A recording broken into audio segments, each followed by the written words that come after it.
Yes, I've often described Jews as hyper-ethnocentric. That is, they are more ethnocentric than most people.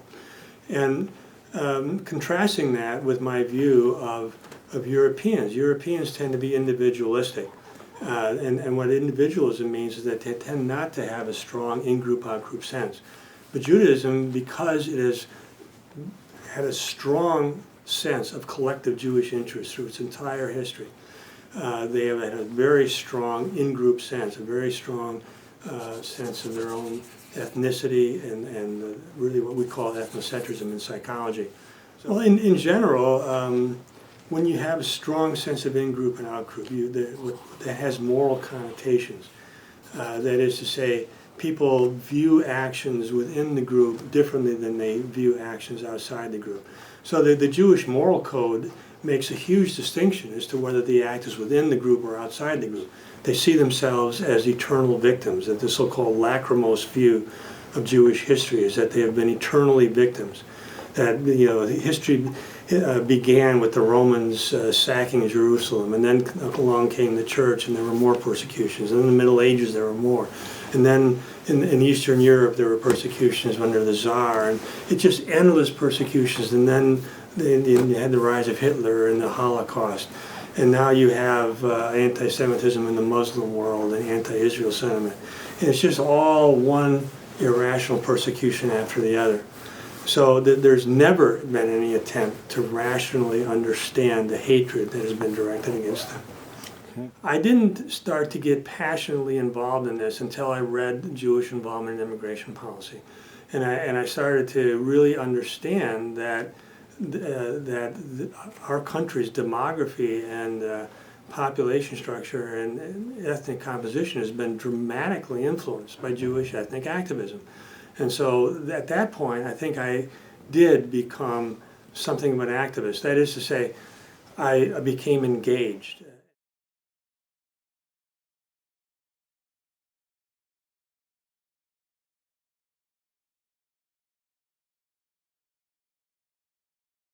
The obvious question, first of all, is I'd like to ask you what is anti-Semitism, but I recognize I'm interested in how the term is used in our society in terms of, silencing dissent. I've interviewed a lot of people who have been called anti-Semites so far, including Mearsheimer and all that. So I know the parameters, but I'd like you to elaborate on that, please. Well, anti-Semitism is, I'm going to have to think about that. What do I want to say about this? Anti-Semitism indicates criticism. It can range into hostility towards Jews. My view is that quite often the most important examples of historical so-called anti-Semitism have been the result of conflicts of interest between Jews and other people. So people are routinely called anti-Semites. Has become a sort of a political axe with which to attack anyone who disagrees about various issues that are important to the Jewish community. For example, Israel. Just recently, Ron Paul was accused of being, quote, a vicious anti-Semite by David Horowitz simply for opposing the foreign aid to Israel. So that's a policy issue. He was concerned about the federal budget deficit, but he was called a vicious anti-Semite for opposing foreign aid to Israel. So that's how it is used in our society. It's used as a weapon against critics of Jewish influence, of the Israel lobby, and so on. Okay. Could you discuss what, I'm sort of tainting what you might say, but could you discuss the kind of classic doublethink situation in multicultural America, where to mention Jewish bigotry is itself considered bigotry? Right. Jews have made themselves into the ultimate victim group, and so any accusation that Jews are ethnocentric or that they are, have their own interests that might not be the same as the interests of the United States is greeted with charges of anti-Semitism and so on. And I'm very conscious of the fact that any expression of of ethnocentrism by non-Jewish white Americans is the most horrible thing imaginable these days. So there are double standards where non-white groups of all stripes really are able to express their ethnic interests and to talk about what's in their interests and so on. The white Americans can't talk about what would be in the interests of white Americans. So there are huge double standards and hypocrisies really surrounding the entire topic, I would say. Okay, I want to get back to that if I may, but what has been the personal cost to you critically? I mean, for critically taking on the subject of Jews and Jewish influence, and I mean, you've been exposed here to, you're vulnerable to, vilification, harassment, all that. Right. What's been the and also where do you get the courage for this? I mean, two questions. Well, yeah, it's been difficult the last 4 years or so. The Southern Poverty Law Center came on campus and subjected to me to a lot of harassment, and then that spilled over into the faculty email list. So we have the College of Liberal Arts has a faculty email list where hundreds of faculty members, and I was getting dozens of these things, oftentimes 2 or 3 dozen a day, hostile comments about me, about my research, about my motives and everything else, and that's resulted in ostracism. People don't talk to me. So it's been very hard around here, around the university. But I think it's gotten easier, and I do have support from people outside the campus and some people on campus, not publicly. But it's been a great learning experience, and it makes you more. It makes you tougher once you've gone through it, because so much of it is simply moral posturing. The comments about my work were not really academically oriented. They were not arguments. They were simply moral posturing, and I can deal with that. Okay. Well, are there a number? Can you elaborate? Are there people who have come forward, not come forward, but to support you at least in some way, who do not go public? I mean, have you heard from other people in that direction? Well, there's certainly been a certain amount of that, especially from academics. Or young students who want to pursue a career in the academic world. They'll contact me by email and say that they agree with a lot of what I'm writing, and my advice to them is, if you want to be an academic, you're going to have to hide your beliefs, not only until you get your PhD, but even until after you get tenure. And even then, you're going to have to be prepared to face ostracism and perhaps pay cuts. And so on. So it's not going to be easy. And there are people around here who have remained friendly, even at Cal State Long Beach. And I really appreciate that, because it has been tough, psychologically tough. People have natural desire, a tendency to want to be liked by other people. And so when there's all this hostility directed at you, when you become a pariah, and that these different departments are putting out statements against you, it's kind of hard psychologically. Yeah. Could you discuss that? I saw that online. There was been a campaign to these various departments and so forth. Could you discuss that? Right. So the Southern Poverty Law Center came on campus and started calling attention to me. They were calling me an anti-Semite and so on. They were saying basically, why is this anti-Semite allowed to teach at this university? And so various departments got involved, and there was a sort of ring of very activist professors. They were pretty much all Jewish, and they were opposed to me. And in the departments of Jewish studies, I'd say anthropology, history, and psychology. And then beyond that, several other departments too put together statements about my work. Again, these statements were not academic. They were not academically informed. They were simply moral posturing about diversity and so on. With the exception of the Department of History, and I've taken great pains to respond to this. In my view, the statement of the Department of History is libelous because it contains statements that are simply not true, that I did not do certain kinds of research with primary sources. I did do that in my research on Jewish involvement in immigration policy. So, but it's been very difficult for that reason. And then finally the entire academic senate passed a resolution against me. Again, it was a resolution that was put together by the activists on campus. Okay, where did you get the courage for this? And I guess let me put an addendum to my question, because I've spoken with a number of people, including Norman Finkelstein, and his position was it got really hot for him. His position was that he could write what he wrote, but when he became, quote, an activist for what he cared about, that's when the pressure really pushed on him. Is that your experience, or would you argue otherwise? I would say that could be that Norman Finkelstein's experience, where he only became attacked when he came out as an activist, is somewhat true of me. I think that they were not as concerned about me when I wrote my scholarly books on Judaism. But when I started blogging online, when I started being connected to, when I started making statements about white ethnocentrism and white interests and white advocacy, white identity, and this started being picked up by politically active groups online, then they started to pay attention to me. And I think that's generally true, that they don't care. If they can just ignore it, if it's off in the academic world somewhere, then it doesn't matter. But when it starts to hit home, when it could influence policy, then there would be a whole other issue. And so I think the same things happen with John Mearsheimer and Stephen Walt. That is, their work has been attacked because it could influence the actual policy, and has been picked up by anti-Israel activist groups. Okay.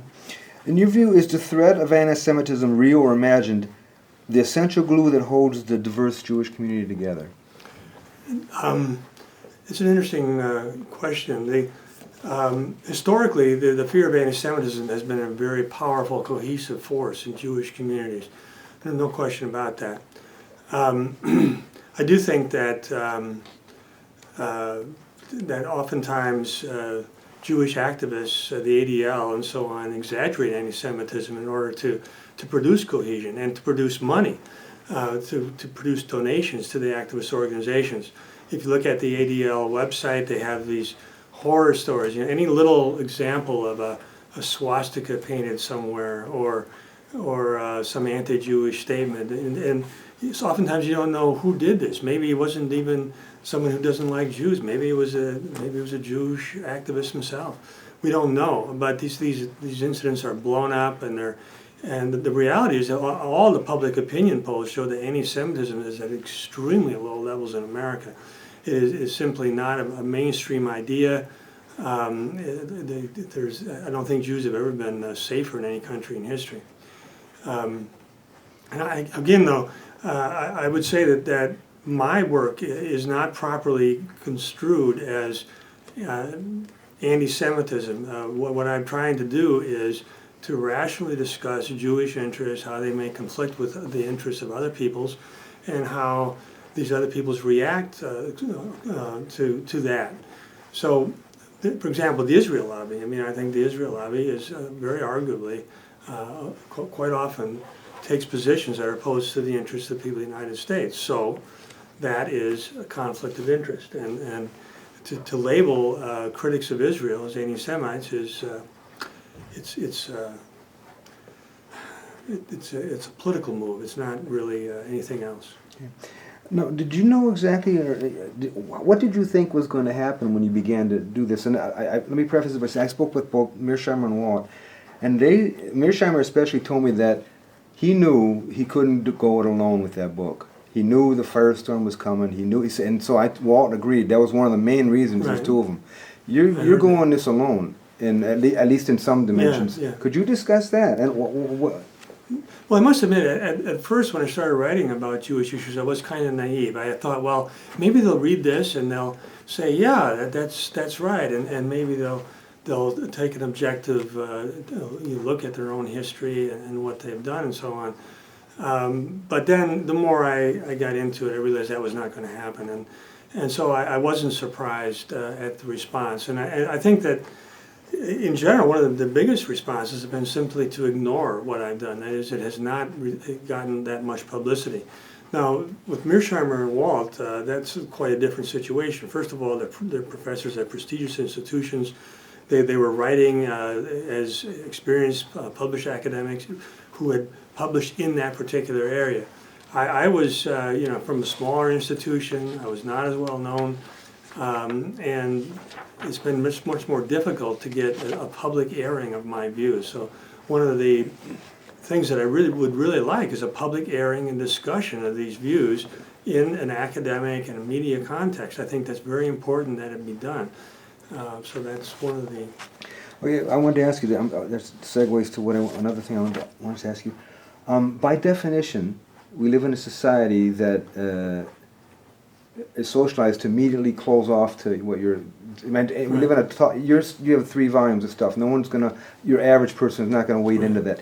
So it's very easy. The question, and this is an issue, an argument or a discussion I had with my friend of mine about even what I'm doing in terms of, I want this to be accessible to people. I want people to enter this. So by definition, you're shut off at the get-go. As an anti-Semite, as a racist, all these things. Could you address that? How on earth have you made mistakes here? Is there other ways to have done this to like whet people's appetite? Or, I don't know. What do you think? Well, the fact is that academics who write, say, on race differences and intelligence, now that's not my area, but people who have done that, they can readily find people in the blogosphere and so on that will take up their point of view and disseminate it. In my case, I found that people simply weren't doing that at all. And so what I've done, my strategy has been to write shorter things, to blog more, and to comment on current events, and then to have links to the books that I've written. In other words, to have a sort of rich background of information and data that I can draw on, but to write more accessible stuff and to keep it out there so that it's not simply forgotten. Because I do believe that my critics, that what they would really like is for me to just sort of fall off the face of the earth, and to not that my books would simply be ignored and forgotten. And so I really very self-consciously decided that I have to publicize my own stuff and to get out there and write shorter, more accessible stuff that links to the wider stuff. Mm-hmm. So do you have a passion here that drives you, a crusade, a quest for justice? What exactly is, for all the avalanche of negativity and so forth, accusation, smears, all that comes your way, what is the force that keeps you going? Well, in writing my books on Judaism, I think I was in fact, if you look at them, people have often made the comment that the first book, which is called The People That Shall Dwell Alone, is simply about how Judaism operated in traditional societies and how that intersects with evolutionary thinking. And that was very dispassionate, I think, and really non-controversial. It got good reviews in the academic press and so on. The second book on anti-Semitism, perhaps a little bit less so, but again, it was about historical stuff. But the last book, The Culture of Critique, I think in my own reading, I didn't start to get passionately involved in this until I read Jewish Involvement in Immigration Policy. And I started to really understand that our country's demography and population structure and ethnic composition has been dramatically influenced by Jewish ethnic activism. And so at that point, I think I did become something of an activist. That is to say, I became engaged. And that's not to say that what I wrote was wrong or not very solidly based. Because one thing I realized early on was that if I was going to get into Jewish issues, I had to massively document it. And if you go through my books, you'll see that I've often had multiple sources for the same point, and almost always Jewish sources. So I have tried to be very objective and so on, but I realized I had to triangulate things. I had to have massive support, even though in the end I did become very engaged in what I was writing about. Okay. I interviewed Mr. Brian Levin a few days ago, and I asked him about you. I had a lot of things. He's a hate group, right? And his last concluding word for you, and I don't remember if he said you were this or whether you're part of it, is neo-Nazi. What's your response? How do you respond to that kind of smear? When someone calls me a neo-Nazi, I just take it as a political statement. It's a statement. It's a smearing statement. It's an attempt to not really deal with the data and the arguments that I have brought together. I mean, it's just a shorthand way of smearing someone. These are the tactics of the Southern Poverty Law Center, but it is the case that you see academics doing that around here. Certainly that's happened, and it's sad to see it, but you know, all standards of academic rationality go out the window when you start talking about this stuff. Are you familiar with Marek Chodakiewicz? Do you know who I'm? Chodakiewiczcc? I'm sorry, no. Okay, well that's interesting because I bring it to your notice because he's Polish American. Uh-huh. He was on the U.S. Holocaust Council in Washington D.C. for 5 years, and SPLC wrote a big article smearing him as an anti-Semite within last year. Gee whiz, yeah, and I got an interview with him in Washington D.C. He's with a group put in the student. Anyway, there's a lot of people who are facing similar things. Could you just discuss to your knowledge or the issues undergirding Chabad, the Chabad Lubavitchers? Can you make any speculations on, and the Postville, are you familiar with the situation in Postville, that book about the Chabad group who went to Postville? And yeah. I mean, I'm somewhat familiar with that. Well, can you add anything to the story of what Chabad is per your concerns about that ultra-Orthodox self-segregation and so forth? The Chabad, I'm sorry, I've always called it Chabad, but I'm sure you're right. The Chabad Lubavitch is an extreme ultra-Orthodox sect, and very ethnocentric. Their leader, Rabbi Schneerson, very explicitly has written about how non-Jews are inferior to Jews. They're very strongly ethnocentric, and so on. And you know, they have adopted the ways really of traditional Jewish society, where they really isolate themselves, where they dress differently, where they don't really conform to local norms. So when they set up a big kosher slaughtering plant in Iowa, Postville, Iowa, they didn't conform to community standards. They didn't mow the grass. They didn't shovel the snow. They didn't pay any respect really to the sort of local customs. And naturally there was a lot of hostility towards them. And to me it was sort of a microcosm of historical anti-Semitism, because one of the features of historical anti-Semitism is that Jewish groups simply did not conform to the wider society, and what that does is it really activates the psychological mechanisms of in-group, out-group conflict. That is, you start to see this other group as an out-group, as not really sharing anything, any cultural traditions, and that tends to produce negative attitudes towards that out-group. So, and that's in fact what happened. So they brought this kosher slaughtering house into the middle of Iowa. At first the citizens of Iowa were quite welcoming towards it, but as time went on there was a lot of friction, a lot of hostility, because they were so different. And then they brought in they brought in a lot of Mexican labor and so on, and it really changed the town completely. Okay. I asked Albert Lindemann, my question to him was, I was interested. Oh yeah, last week, a few days ago. I asked him about whether it was could one look at the postal situation as in any way a microcosm of the past, the Jewish history, And he said something like it was tempting, but he wouldn't go that far, What's your take on that? What is there to learn in the postal story that informs an understanding of anti-Semitism of the past? Is there anything you can generalize about that?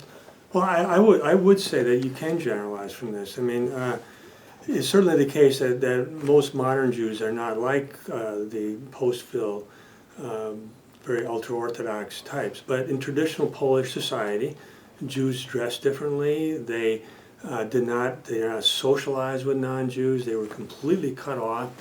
They did not respect the culture of the non-Jews, so they were often very, very anti-Christian, for example. And so this feeds into anti-Jewish attitudes, because as a psychologist, one of my interests has been in-group, out-group mechanisms. We call it social identity theory. And social identity theory makes it very clear that any group that dresses differently and that acts differently, that does not accept the cultural norms of the other group, is going to be seen negatively. It's a mechanism of in-group, out-group conflict. It's natural under those circumstances to think that the outgroup is inferior, that they are evil, that they are bad in some way, and it's especially true if there's any conflicts of interest. So, for example, in Poland, traditional Poland, Jews often ran the estates of the wealthy, of the aristocracy. And in that capacity of running estates, they certainly had conflicts of interest with the people. And so they were in charge of tax collection, they were in charge of tolls on bridges and so on. And under these circumstances, and even organizing labor gangs and so on. So under these circumstances, there were huge conflicts of interest, and that was exacerbated by the fact that these people looked different, they dressed differently, they did not accept Christianity or anything else. So this definitely feeds into, this is definitely a major part of historical anti-Semitism. I explore this in depth in my book, Separation and Its Discontents, which is about the history of anti-Semitism. Okay, I interviewed Norton Mezvinsky, Yeah. who has read in Yiddish Rabbi Schneerson's texts and all that, and he said some interesting things. In that worldview, the Jews have a special soul and all that sort of stuff. Why isn't Chabad considered a racist organization? The Chabad should be considered a racist organization. But once again, Jewish writings on this seem to be sacrosanct. But if I were to write something like that the souls of white people are qualitatively different from the souls of non-white people, there'd be a huge uproar and so on. So this is really an expression of Jewish uniqueness, of Jewish superiority, which is really an important part of traditional Jewish theology. This has been certainly muted. You wouldn't see Reform Jews talking this way. You wouldn't see secular Jews talking this way, but it is still part of mainstream Jewish culture, and it is more important in Israel now. You're seeing in Israel the fundamentalist Jews and very strongly ethno-nationalist Jews are becoming more and more important. They are becoming the majority of the population in Israel. So this chosenness, this feeling of Jewish superiority, which has deep roots in the Jewish religious tradition, is part of the Jewish mainstream. It is not marginalized at all. Okay, our culture celebrates and enforces tolerance and diversity, multiculturalism, all that stuff. But a group like Chabad prospers in America while categorically rejecting all of that. Could you discuss that? Well, it is true that groups like Chabad, the Orthodox Jewish groups, do see themselves as separate. They do not value multiculturalism, diversity, and so on. If you go over to Israel right now, the Orthodox rabbis have enacted these ordinances and rulings that prohibit selling land to Palestinians, that facilitate and make legal the discrimination against Palestinians. So what you have over in Israel is an apartheid ethno-nationalist state. Now that's the kind of thing that is anathema to the multicultural dogmas in America. One of my things that I keep writing over and over again, basically because it has to be said, is that Jews in the diaspora have radically different views than Jews in Israel. Jews in the diaspora are totally plugged into the multicultural zeitgeist. They are in favor of immigration and so on. But over in Israel, where they have their own state, they very rigorously restrict immigration. The Orthodox is in charge of marriage in Israel. They want to make sure that everybody, that they can actually go through the genealogies of the marriage partners. They are in charge of conversions. So it's very difficult to convert to over in Israel. And the result is that it reinforces the very strong ethnic aspect of Judaism. Orthodox Judaism is nothing if not an ethnic religion. Okay. Could you discuss Jewish self-notions of superiority? I was sort of flabbergasted. I interviewed a Jewish professor about a week ago, and his book is Anti-Semitism in America. That's the name of his prominent book. And in the middle of the interview, he started talking about traditional, the terms goy, and he was frank, and he was laughing, shiksa, and Goyischer Kopf and Yiddish in general, and he also proclaimed to me as a secular Jew, he firmly believes Jews are superior, whatever that means, to non-Jews. And I was sort of taken aback that on one hand he would write a book on anti-Semitism in America, on the other hand not see the paradox there. Right. Could you discuss that? So it's certainly true that there's a very long history of really going back to the canonical Jewish religious writings of Jewish superiority. That is, that they are superior to the Gentiles, to non-Jews, that they that there's chosen. The idea of chosenness, you can't exaggerate the importance of chosenness, going right back to the book of Genesis. It's a repeated theme throughout the Bible. And what that has come down to, though, in recent times is that Jews are smarter, they are less, they're more in control of themselves. The phrase Goyischer Kopf, the Gentile head, meaning implying stupidity, implying crudeness. Jews are the opposite. Jews are more intelligent. Jews are more refined. And again, this really feeds into these in-group, out-group mechanisms psychologically. That is, that Jews do view themselves, their own group, as superior. And basically all groups tend to do this. Jews have made a very explicit religion out of it, and especially about particular traits, especially that Jews are more intelligent, that they are sharper, that they are more cultured, and so on. So it's a very strong part of Jewish identity, and it's not just the ultra-Orthodox. I think this pervades Jewish thinking even to the secular Jews, even to the Jews that will often not even identify that strongly with Judaism. There's a certain sense of superiority that Jews have. Okay. You're a scholar in the psychological world, I understand. I'm sure, I've seen, let me put it this way. I mean, and I asked some other scholars about this too, particularly Mearsheimer and Watt told me that they spent $16,000 out of their own pocket above and beyond all other fact-checking. They really knew they were going to be nailed. Now, you touched many bases, you read a lot of books, a lot of fields. People are going to say it's not your field, and now they're going to have teams of well-financed groups, critics, looking for all your mistakes, and you're human. And what's your sense? It's really gutsy to do what you're doing, and what's your sense about that? It was gutsy. It was courageous. Sort of was a little bit. There were times when I was doing my research when I felt that this is impossible. I'm in over my head, but I kept at it, and I had done my best to be honest with my sources. And one of the and I don't think, as far as I know, no one has ever come up and found any substantial error in my sources. And the only book that really is about history, which is not my field, is the second book, the book on anti-Semitism. There I really had to get into the historical record. My first book was sort of consensus history. I don't think there's anything controversial in there. And my third book is more on psychological, intellectual movements in the 20th century. That really wasn't so historical. But when I got into the material in the history, what that meant to me, the fact that I was not a historian, was that I had to be twice as good. I had to really get in there and work hard.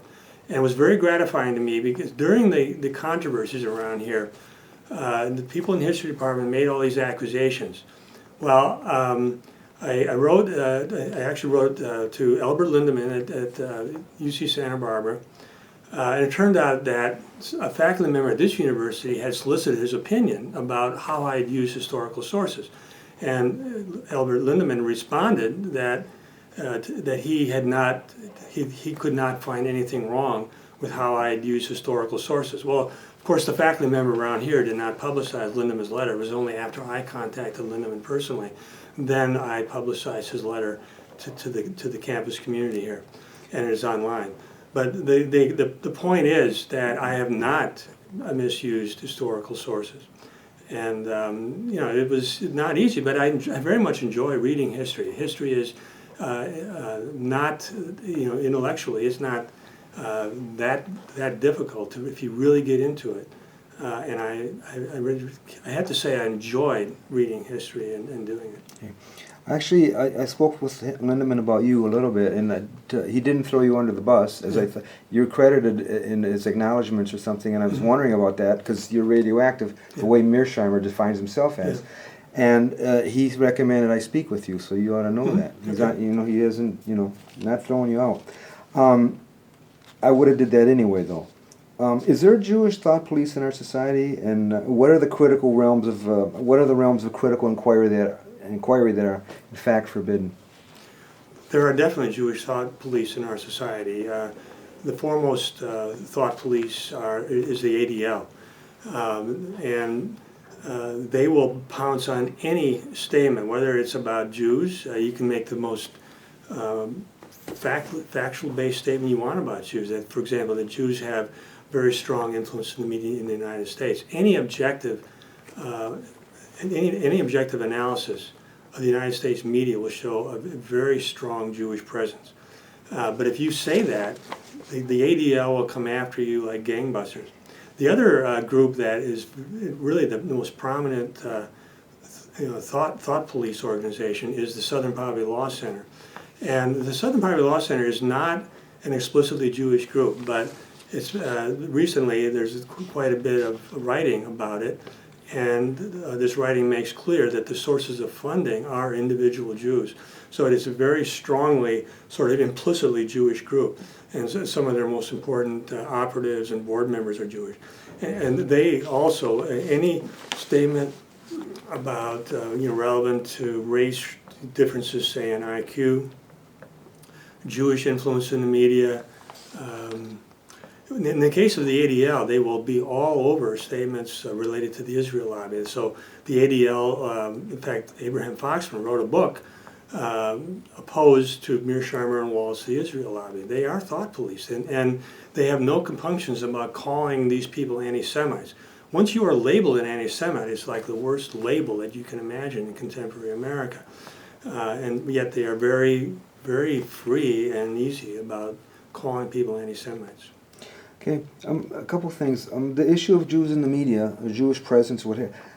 The issue comes up in that context. The argument is that you can't if you point it out, that's meaningless because there are many kinds of Jews and many kinds of opinions and all that sort of stuff. You can't generalize. And you're familiar with it, I'm sure. Would you address that? Well, it is the case that there is diversity of opinion within the Jewish community. However, on the main issues, the big issues, there is very little disagreement. And I would say the main issues have to do with issues related to multiculturalism and diversity. You think about it, 83% of the Jews voted for Obama. That's the kind of, it's a very strong push in that direction. And if you look at the Jews associated with the Republican Party, even though they have differences about some things, they are still on board with massive immigration, with multiculturalism, supporting Israel, and so on. So there are several issues for which there is pretty much unanimous Jewish agreement about. One of them is multiculturalism and immigration in America, and the other is the Israel lobby, and certainly the welfare of foreign Jews. So these are issues for which there is no significant divergence of opinion within the Jewish community. Okay, I've talked with many people, and the issue, different people have different points of view about Israel and so forth and so on, even critics of Israel. And there's always a stumbling block, and I want to ask Sonia about this, and that is to say, what the issue for a lot of people is pinpointing the nemesis here, and to say the Jews is condemned by most right away. Right. So I'll just say the Jewish establishment, Constantinian Jewry is what Mark Ellis calls it, the Jewish lobby, Zionists, there's all these kind of people walk on eggshells. Could you address this? Yes, when I write, I usually talk about the organized Jewish community whenever possible. That is to say, I try to, because when I talk about the organized Jewish community, what I'm saying is that this represents a broad Jewish consensus. You can always find individual Jews that may be on the opposite side of pretty much any issue. when it comes to, even when it comes to immigration. Famously, Stephen Steinlein, he used to work for the American Jewish Committee, he is opposed to this mass immigration that we see now. There's someone named Lawrence Oster, who's a pretty well-known blogger. He's Jewish. He is also opposed to immigration. But when you look at the organized Jewish community, which represents the vast majority of Jews in this country, they are entirely, 100%, behind massive non-white immigration. So when I talk about Jewish involvement in immigration policy, I'm always careful to talk about the organized Jewish community. Okay. Could you discuss the troubling citations in the Talmud about non-Jews? And many say that those things are always taken out of context and they're subject to variant interpretation, and to diffuse that. And anti-Semites, quote, anti-Semites always dredge these up. That's the argument. What's your take? There's a well-known book by a Jewish professor published by Princeton University Press on the anti-Christian statements in the Talmud. And there's no question that these are historically accurate. And basically what he was saying is it's not surprising that Jews who see themselves as persecuted by Christians would have statements hostile to Christianity. There's no question that this is an important part of Jewish, internal Jewish ideology, that is opposition to Christianity, seen as historically persecuting Jews. And of course there's a great deal of truth in that. I mean, you think about the persecutions in the ancient world, beginning with Constantine, the success of the Catholic Church in antiquity, up through the Inquisition in Spain, and many other examples in the Middle Ages and so on. So it's not surprising then that written Jewish texts would have contempt and hostility towards Christianity, and there's no question in my mind that that is the case. Okay. Could you discuss the way that Muslims now seem increasingly subject to public vilification as a generic group, often Sean Hannity and all those kind of, but the Jewish community is immune from that? Well, the reason that I think the Muslim community is oftentimes subjected to sort of generalized contempt, whereas Jews are not, where the organized Jewish community is not, is simply Jewish power. Jews have a great deal of power. Just recently, in the last year, there have been 2 or 3 cases of people in the media who have made expressions of Jewish power or anti-Israel statements and have simply lost their job. Helen Thomas, who was a very important reporter for decades, a White House reporter, lost her job as soon as she said that Jews should not, that Israel should not exist or something like that. And then Rick Sanchez famously lost his job when he said that Jews had a great deal of influence in the media. So Jews have a great deal of power, and they are able to have economic consequences on people who contravene that. Now, Sean Hannity thought that Muslim groups were going to would be able to get him fired from his position at Fox News. I think he'd think twice about it. But he knows that if he got on the wrong side of Jewish groups, he would have a much harder time. An interesting case, though, is Glenn Beck. Glenn Beck has been really excoriated by Jewish groups, and yet he has not lost his job. I do think that at some point people get too popular to mess with, and it could be that Glenn Beck is in that category. He has made statements about George Soros where he explicitly has talked about the fact that George Soros is Jewish. He's talked about his agenda in America, sort of left-wing radical agenda, financial manipulation, and so on. And so far, he has not really suffered that much from it. He supports Israel, though. He does support Israel, and one of his defense mechanisms is to say that George Soros does not support Israel.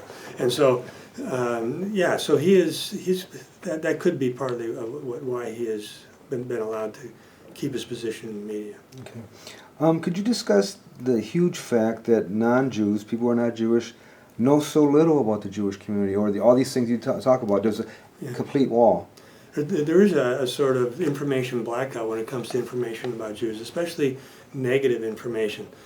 And I think that's intentional, and again, when someone calls attention to Jewish influence, we can see that there are huge economic repercussions, that the person will likely be out of a job.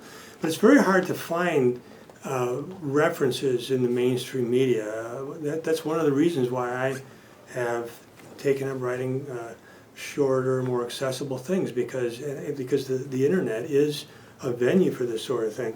It's so hard to break through into the mainstream when you're talking about Jewish issues that are at all critical to Jews. This is a very strongly policed turf, and anybody who tries to break through is going to meet huge resistance. And one of the things I think about every day is how to break through this barrier. It is a very strong barrier. Mm-hmm.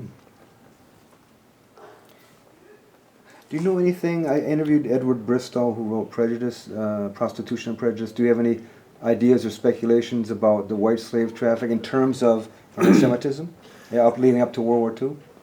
I haven't read much about that. I'm just not talking about it. All right. How has the Holocaust been used by the Jewish community to protect Jewish and Israeli interests? Well, there's no question the Holocaust has become an important tool for advancing Jewish interests. I've just been reading John Gladd's book on Jewish eugenics, and one of his main points is that the Holocaust became important in American culture after the 1967 war, when Israel and Egypt. There's no question that the Holocaust has been used to advance Jewish interests.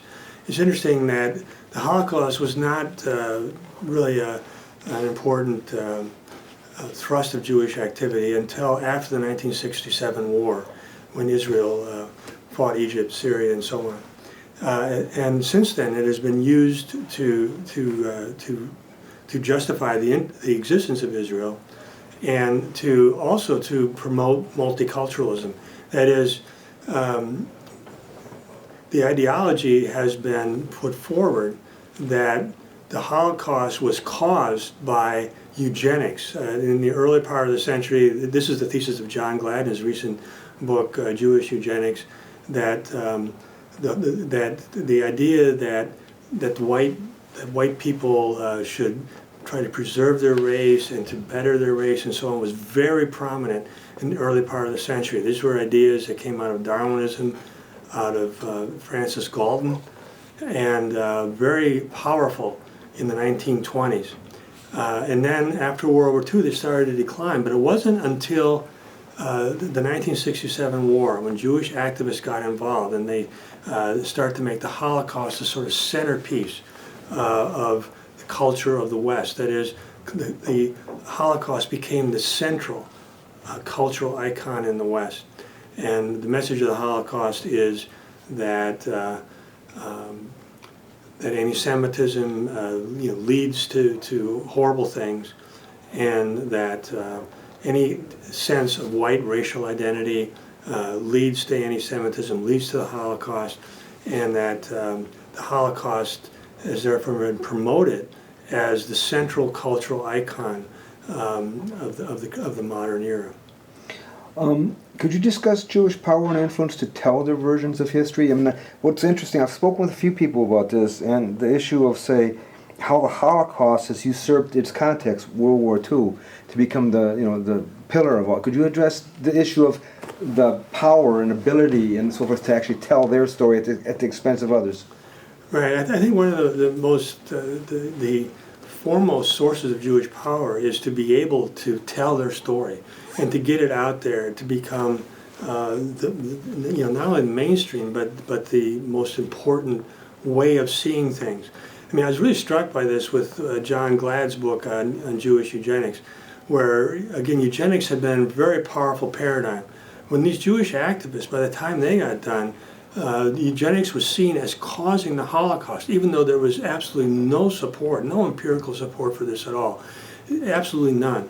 But this story that eugenics had caused the Holocaust became the common wisdom. And so anybody dissenting from that then was taking a professional risk. So these Jewish activists got together, they started publishing books that were all on the same page, and it became part of the cultural parlance, to the point where people who advocated eugenics started running for cover. And they started, around 1980, they started changing the titles of their academic journals. That instead of having eugenics in the title, they started getting rid of that. So it became a huge cultural push. And what that means is Jewish activists, Jewish intellectual activists are very effective. And I think that is the story about Darwinism and the social sciences. I have a chapter on that in Culture Critique. Really, that's the story of Culture Critique. Culture Critique is my last book on Jews, Jewish influence. And the main message there is all these intellectual movements were not restricted to little ivory tower. They became mainstream. They became noted in the media. They became part of the most elite academic institutions. So Jewish activists are able to get their points of view into the most prestigious media and the most prestigious academic sources. That is a huge source of their power. Okay. Could you discuss, I'm hopping around a lot here. Could you discuss Jewish identity as entwined in the Jewish communal notion that they have as a group always been irrationally hated, and that lachrymose, right. The idea that constant persecution in a straight line. Discuss that. The standard Jewish views of anti-Semitism is that it's irrational, that it's just completely has no factual basis, no rational basis at all. So my second book on Jews is called Separation and Discontent, an evolutionary analysis of anti-Semitism. And there, what I try to show is that all the important historical examples of anti-Semitism have to do with conflicts of interest. And one common theme has been Jewish economic domination. In traditional societies, Jews often came to, because of money lending and tax collecting and so on, came to have a very powerful economic domination over the society, and this produced a lot of hostility and conflict. In the modern era, the conflict has been over things like immigration policy, over Israel lobby, over things like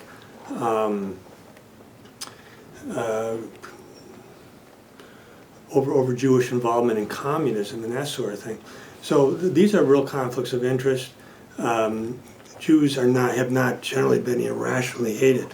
On the other hand, the fact that Jews have been separate in historical societies, that they have dressed differently and so on, this feeds into these stereotypes.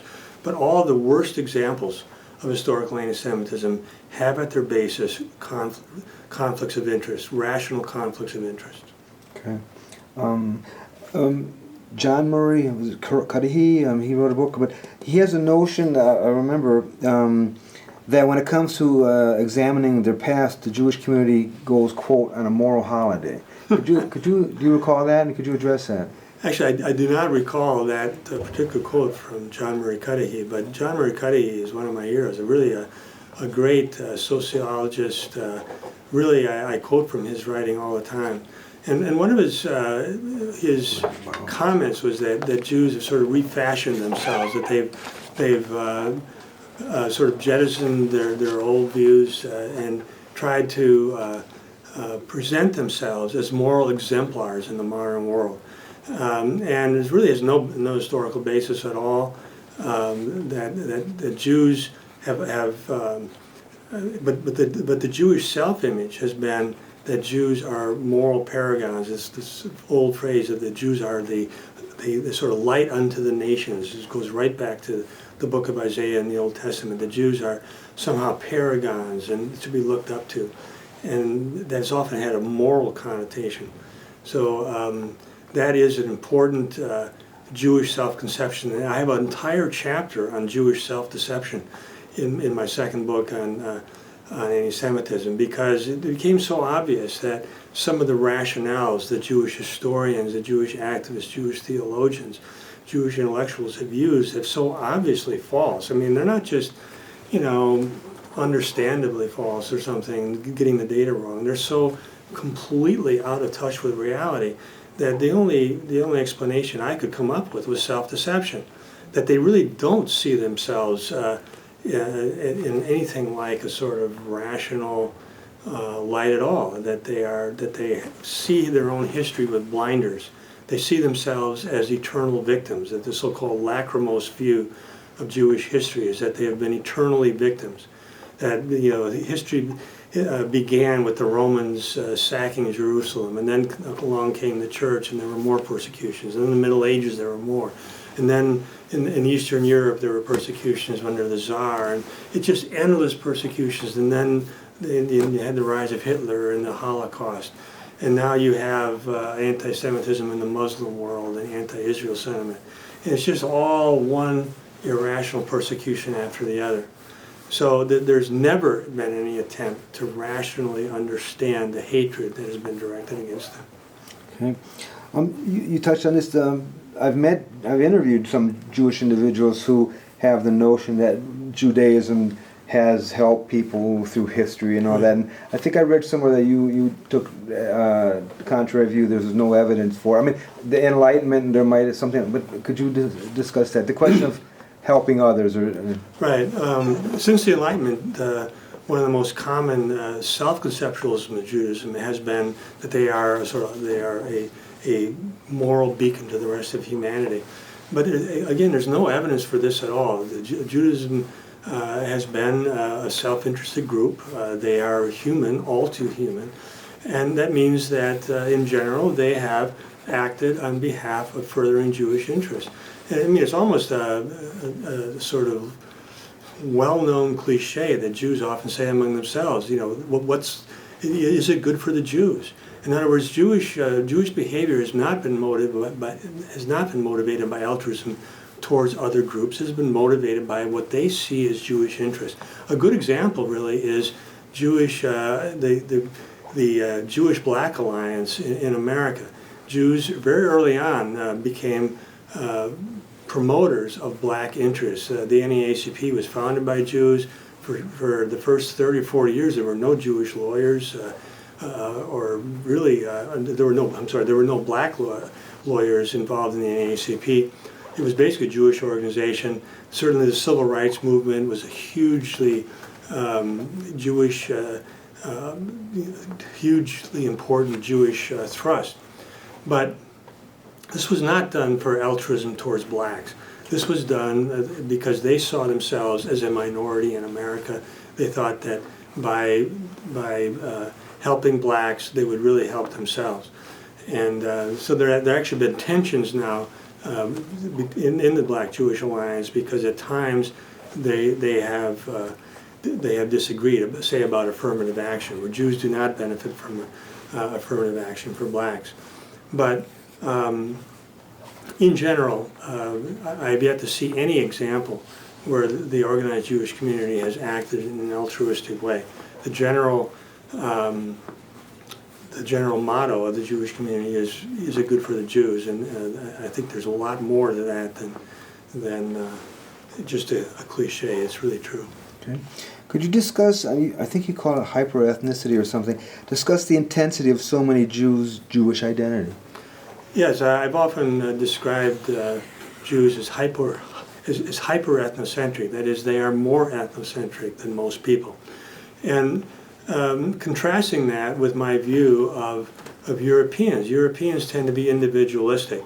And what individualism means is that they tend not to have a strong in-group, out-group sense.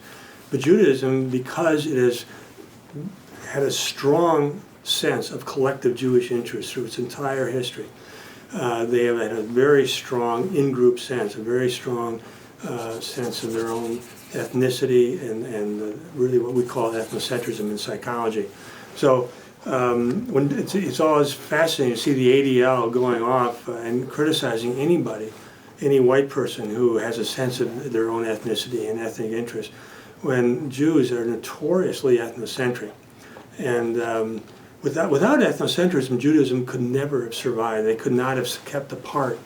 They could not have formed their own communities and kept this cohesion over the centuries.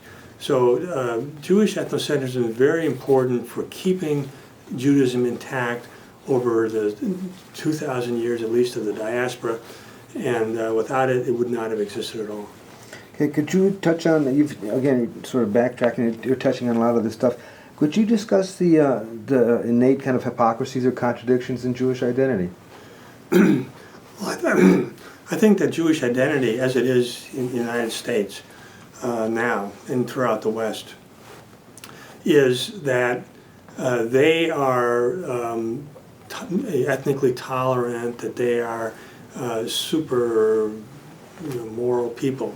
And I saw this a lot in the hostility directed at me around the university here, that Jewish professors would often take, have these very, these high self-conceptions of themselves as morally at a very high level. But they would deny any ethnocentrism on my part, so that my ethnocentrism became very, very bad. But their attachment to Israel was simply off the table. You couldn't talk about that. And they routinely, and I've talked to these Jewish professors, they have a strong attachment to Israel, they have a strong attachment to the Jewish people, but they, at the same time, they would condemn any expression of ethnocentrism on my part. So it's a double standard. It makes no logical sense, but it's like squaring the circle, really. But they're able to do that. Could you discuss then the idea of the white culture as an oppressor, but also closely entwined with that is Christianity itself? Right. I think that, my last book was titled The Culture of Critique, and what that means is that the culture of Christian Europe, the culture of white Europe, because at the turn of the century, 100 years ago, it was very common for white people to have a sense of white identity and to have the idea that Christianity was fundamental to our culture.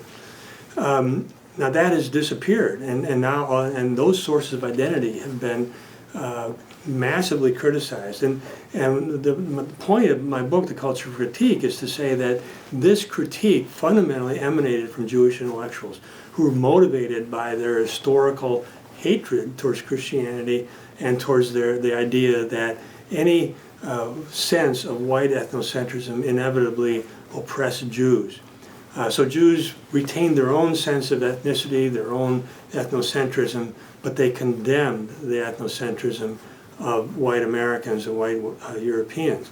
They condemned Christianity. At the same time, they were very strongly Jewish. I mean, if you look at the church-state relations in the United States, there's no question that Jewish activists in the legal arena were the ones to sort of tear down, to raise the wall between the church and the state, so that public expressions of Christianity could not be made. You could not have the idea that this was a Christian country anymore. That had to go out of the public square. So again, a very important result of Jewish ethnic activism. Okay, can I ask you this very broad question? What is a Jew nowadays? And one thing that comes up a lot with people I've spoken to, Jewish mainly, the idea of peoplehood. And the issue of, is it a race, is it a religion? It's very. I even asked Al Haber, who was a co-founder of SDS, what's a Jew? And he has a strong commitment to Israel, and he shrugged his shoulders. I don't know. So what's your take of this issue? And it's big in the Jewish community too. And the peoplehood thing, I can't make a... Right. The issue of Jewish identity and what makes someone a Jew is complicated. My books have emphasized Jewish ethnicity, and based on population genetic studies, we can see a biological genetic coherence to the Jewish people. But Jews is also a religion. You can convert you can become a Jew via conversion. So some Jews do become Jewish that way. But nevertheless, there is an ethnic cohesion to Judaism. And one of the things that has been interesting to me has been that people who convert that are not biologically Jewish tend to get a certain amount of discrimination within the Jewish community. And I've yet to see people who are leaders within the Jewish community who are not ethnically Jewish. But it is a very complicated thing, and especially in America, you know, you're going to see, especially with Reform Judaism, that they are much more open to converts than the more conservative branches. But it's interesting that one of the rationales for the establishment of Israel was to retain Jewish ethnic purity. You got to understand that Zionism really began in the late 19th century. And at that time, the idea of racial Judaism was very prominent among Jewish activists. And one of the main motivations of Zionism was that Jews would be able to remain separate. They saw a lot of intermarriage in Germany and in Europe generally, and they did not like that. They wanted to keep an ethnically pure Judaism. And so one of the points of Zionism was to create this ethnically pure, racially pure state, where Jews would intermarry with each other. They would not have the opportunity. They could even make laws about it over there. And you see that now, that the Orthodox Jews have control of marriage in Israel. They, if you are going to marry a non-Jew over there, you're going to have to, you know, it's really impossible to without a conversion. Conversion is going to be very difficult. To be very skeptical of converts. So in Israel, you have really a very strong sense that this is an ethnic state. Okay. Could you discuss the traditional resistance to assimilation, particularly in Eastern Europe, Yiddish and all that? Yeah. Well, a very important part of traditional Judaism has simply been to remain separate, and that has typically meant having a separate language. In Eastern Europe, you had Yiddish, which is a Germanic language, but it's not really German. It's not really. It's its own language. It has a lot of unique expressions to it. In Spain, you had a separate language, separate communities. So the ideal social situation in the diaspora, until the 19th century in Western Europe, was that Jews would have their own communities. They really put walls around them, figuratively, if not literally. And they would speak a separate language. They would wear separate clothing, so you would be able to tell Jews. And in fact, some of the more hardline Orthodox Jewish groups now, their clothing is what Jews were wearing in the 17th century in Poland. And that clothing set them apart. Everybody could tell a Jew from a mile away, literally, just by how they dressed. But that was a sign of separateness. Kosher food is a sign of separatism. Having their hair, the ringlets and so on, having the prayers that they had on their clothing and so on. So all these were marks of separatism. And of course, in the Bible, circumcision was the first one. That Jews were physically separate. They had a mark of separatism. So being separate is fundamental, absolutely fundamental to Judaism. And what that has meant from a biological, from an evolutionary point of view, why I got interested in the first place, this means genetically separate. And so you have two separate peoples. And when you have that, then you can have group competition that has evolutionary genetic implications. Okay. May I ask you, in Jewish tradition, religious tradition, you have Amalek, I presume you know, and the Queen Esther story and all that stuff. I've asked a few people about this. Is not the idea of anti-Semitism expressed Jacob and Esau? I mean, the idea of the other. The idea. Could you discuss, to your knowledge, the religious dimensions of the Jewish notion of the omnipresent anti-Semite? Yes, anti-Semitism actually is discussed a great deal in the Old Testament. The first real example, well, there are a whole lot of examples, but the one that really comes to mind is the Exodus story, where Jews had become a very important part of the power structure in Egypt. They then enslaved the people and so on, but then the Pharaoh started to be suspicious about the Jews because they were so powerful, and he was worried that if there was a war that they might side with other peoples, and so then he started his campaign against the Jews, the Israelites as you would call them then, culminating in the Exodus and the persecution. So anti-Jewish sentiments are part and parcel of fundamental Jewish religious writing. And when I discussed that in the first book, I mean, the idea is they understood that by adopting this posture of being separate from other peoples, that they would promote, that they would produce anti-Semitism, that they would produce hostility towards themselves, especially if they become powerful and wealthy. If you look at the Old Testament, on the one hand, there's an awful lot of examples where Jews become wealthy and powerful, but on the other hand, the idea is that this tends to lead to anti-Semitism. Just being separate, being powerful, leads to anti-Semitism. But that doesn't mean that you stop doing what you do. In other words, the ideology of Judaism is that you just continue to pursue this, I call it a strategy, it's an evolutionary strategy. You know you will be hated, but you do it anyway, and you cope with it. Anti-Semitism is part of the historical reality. Okay. This comes up all the time with people I'm talking to. Anything you say, or anybody, someone can step forward and say, well, you're generalizing. You know, there are different, back in there was this kind of Jews, yes, but there were those also. And yes, and I've heard that a million times. It's hard to put a finger on anything without getting that. Could you address that? Well, in my writings, I have discussed various Jewish communities at different points in history. And there are a lot of differences. At times, Jews were powerless. I mean, they really were kept under the thumb of the other groups. At other times, Jews became very powerful. So yeah, there's a lot of historical variation in how powerful Jews were and how different groups responded to them. It's interesting, in the Arab world, there tended to be a sort of general historical trend that Jews were sort of degraded over historical times, and they were, pushed out of power.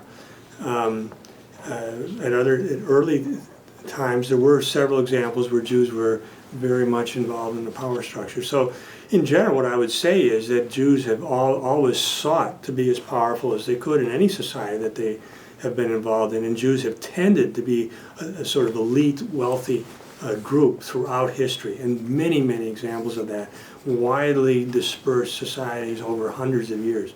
But there are also examples of societies that have kept Jews sort of on a leash, where they have really kept them down.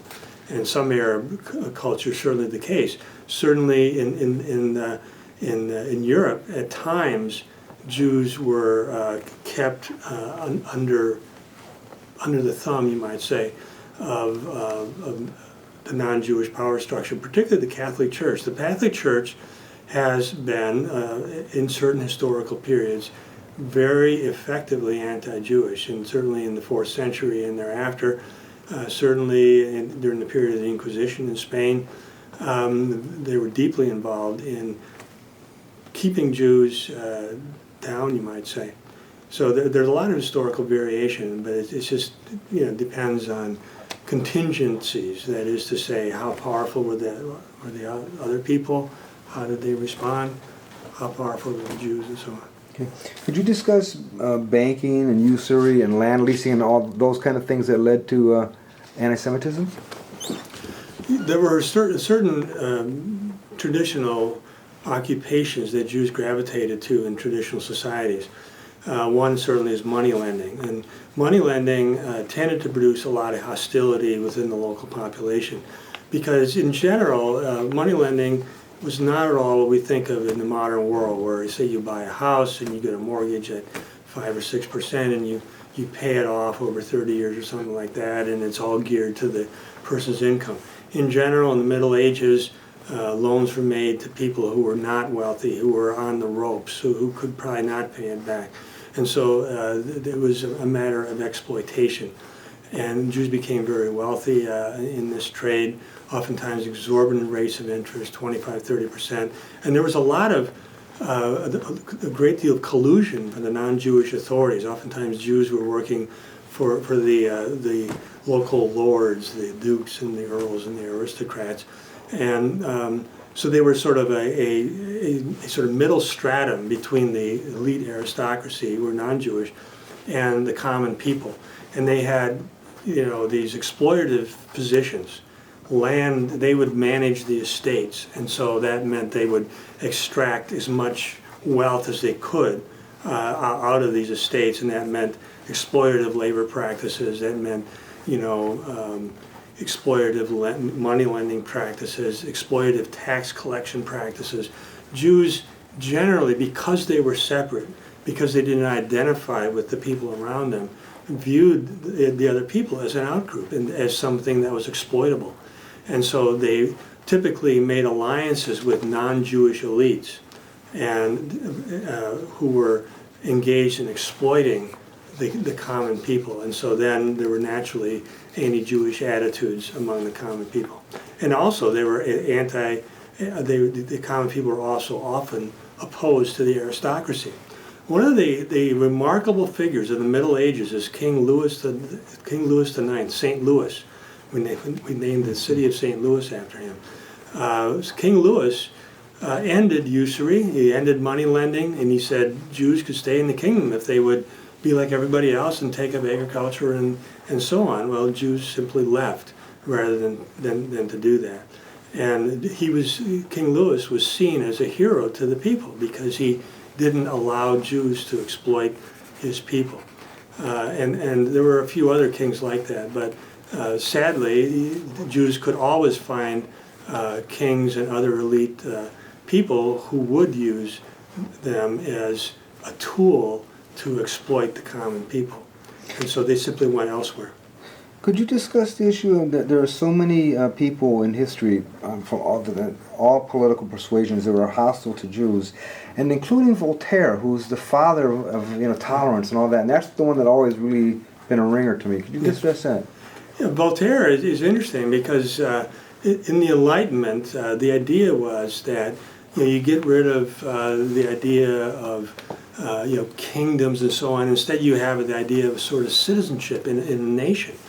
And the problem was that Jews didn't really go along with that because Jews retained their Jewish communities. And so the idea was that the traditional Jewish society was incompatible with Enlightenment ideals of citizenship, individualism, rights against the state, and so on. If you're going to really have a democratic, republican kind of society, it has to be based on individualism. You can't have a cohesive ethnic group that is operating within that context. So Voltaire saw Judaism as radically incompatible with Enlightenment values. And in that he was right, but this has been one of the criticisms that Jewish intellectuals have had. That is, once you got over sort of the Christian anti-Jewish attitudes, which then you went on to the Enlightenment, and it didn't really get any better because during the Enlightenment, people saw Judaism as incompatible with Enlightenment values. And then after that, you had racial anti-Semitism. And so, in other words, Jews see Western culture as fundamentally pathological for that reason. You went from Christian anti-Semitism to anti-Jewish attitudes stemming from the incompatibility of Jews with the Enlightenment, and then segueing into racial anti-Semitism, the Holocaust, and so on. Okay. You've touched on this a bit, but could you address the idea of dual morality? So I've heard that term per, in groups, out groups, and the Jews in particular. Well, in general, when you have a strong sense of in-group and out-group, that has moral connotations. That is to say, people view actions within the group differently than they view actions outside the group. So the Jewish moral code makes a huge distinction as to whether the act is within the group or outside the group. For example, slavery is something that probably most people think that Jews would be horrified by slavery, but in fact, slavery is well established in Jewish religious law. But there's a big difference between Jewish slaves and non-Jewish slaves. So Jewish slaves are treated much more harshly than non-Jewish slaves. And the entire Jewish moral law, killing a non-Jew was not penalized anywhere near as much as killing a Jew. Raping a non-Jew was penalized much more than raping someone who was Jewish. So I'm sorry, I missed that. The idea is that moral codes were fundamentally based on in-groups and out-groups, that an act that stealing against a Jew was far worse than stealing against a non-Jew, for example. Okay. Are you still good? I mean, Yeah, I'm okay. Energy? Okay, I appreciate your time. Could you discuss how white and black, and even black nationalism, a la Louis Farrakhan, you know, are widely pathologized in the U.S., but that the equivalent Jewish nationalism is actually heralded and supported? Right. It is true. I think that Jews have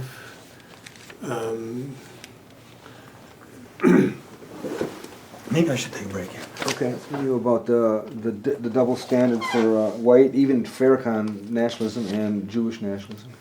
It's interesting historically that one of the threats to the Jewish-Black alliance in the 1960s was the emergence of black nationalism, where the blacks got really, strongly ethnocentric, and it oftentimes had some anti-Jewish connotations.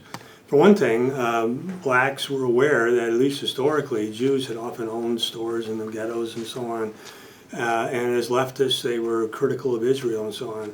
So Jews became very critical of black nationalism. One of the founding motives, not the only one by any means, but of neoconservatism was the idea that blacks had now become anti-Jewish, that their own black nationalism had led them to have anti-Jewish attitudes.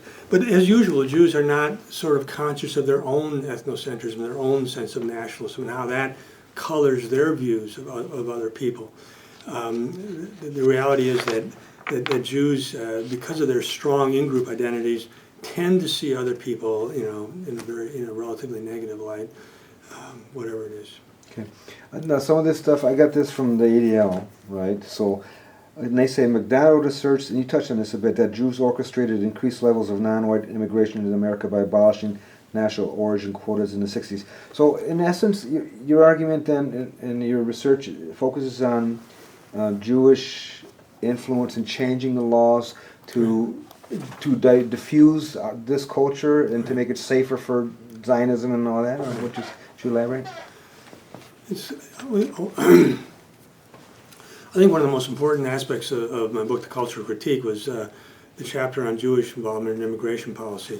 And what I try to do there is simply look at the history, look at who was applying the pressure, who was funding the pro-immigration activist organizations, who was leading the charge in Congress, and basically concluding that, and also citing other scholars. And since my book has been published, other people have come out and said basically the same thing, that the main force for changing the immigration laws in this country so that they were not biased towards Europeans was Jewish influence.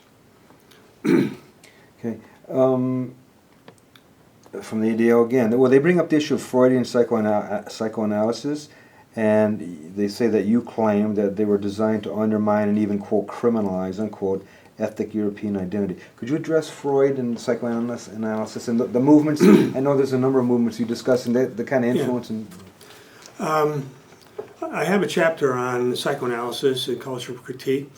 And basically there are two big points to be made. One is that Freud and the psychoanalysts at the beginning tended to be pretty much all Jewish, and they had a strong sense of Jewish identity, and they had a strong sense of hostility towards white Christian culture.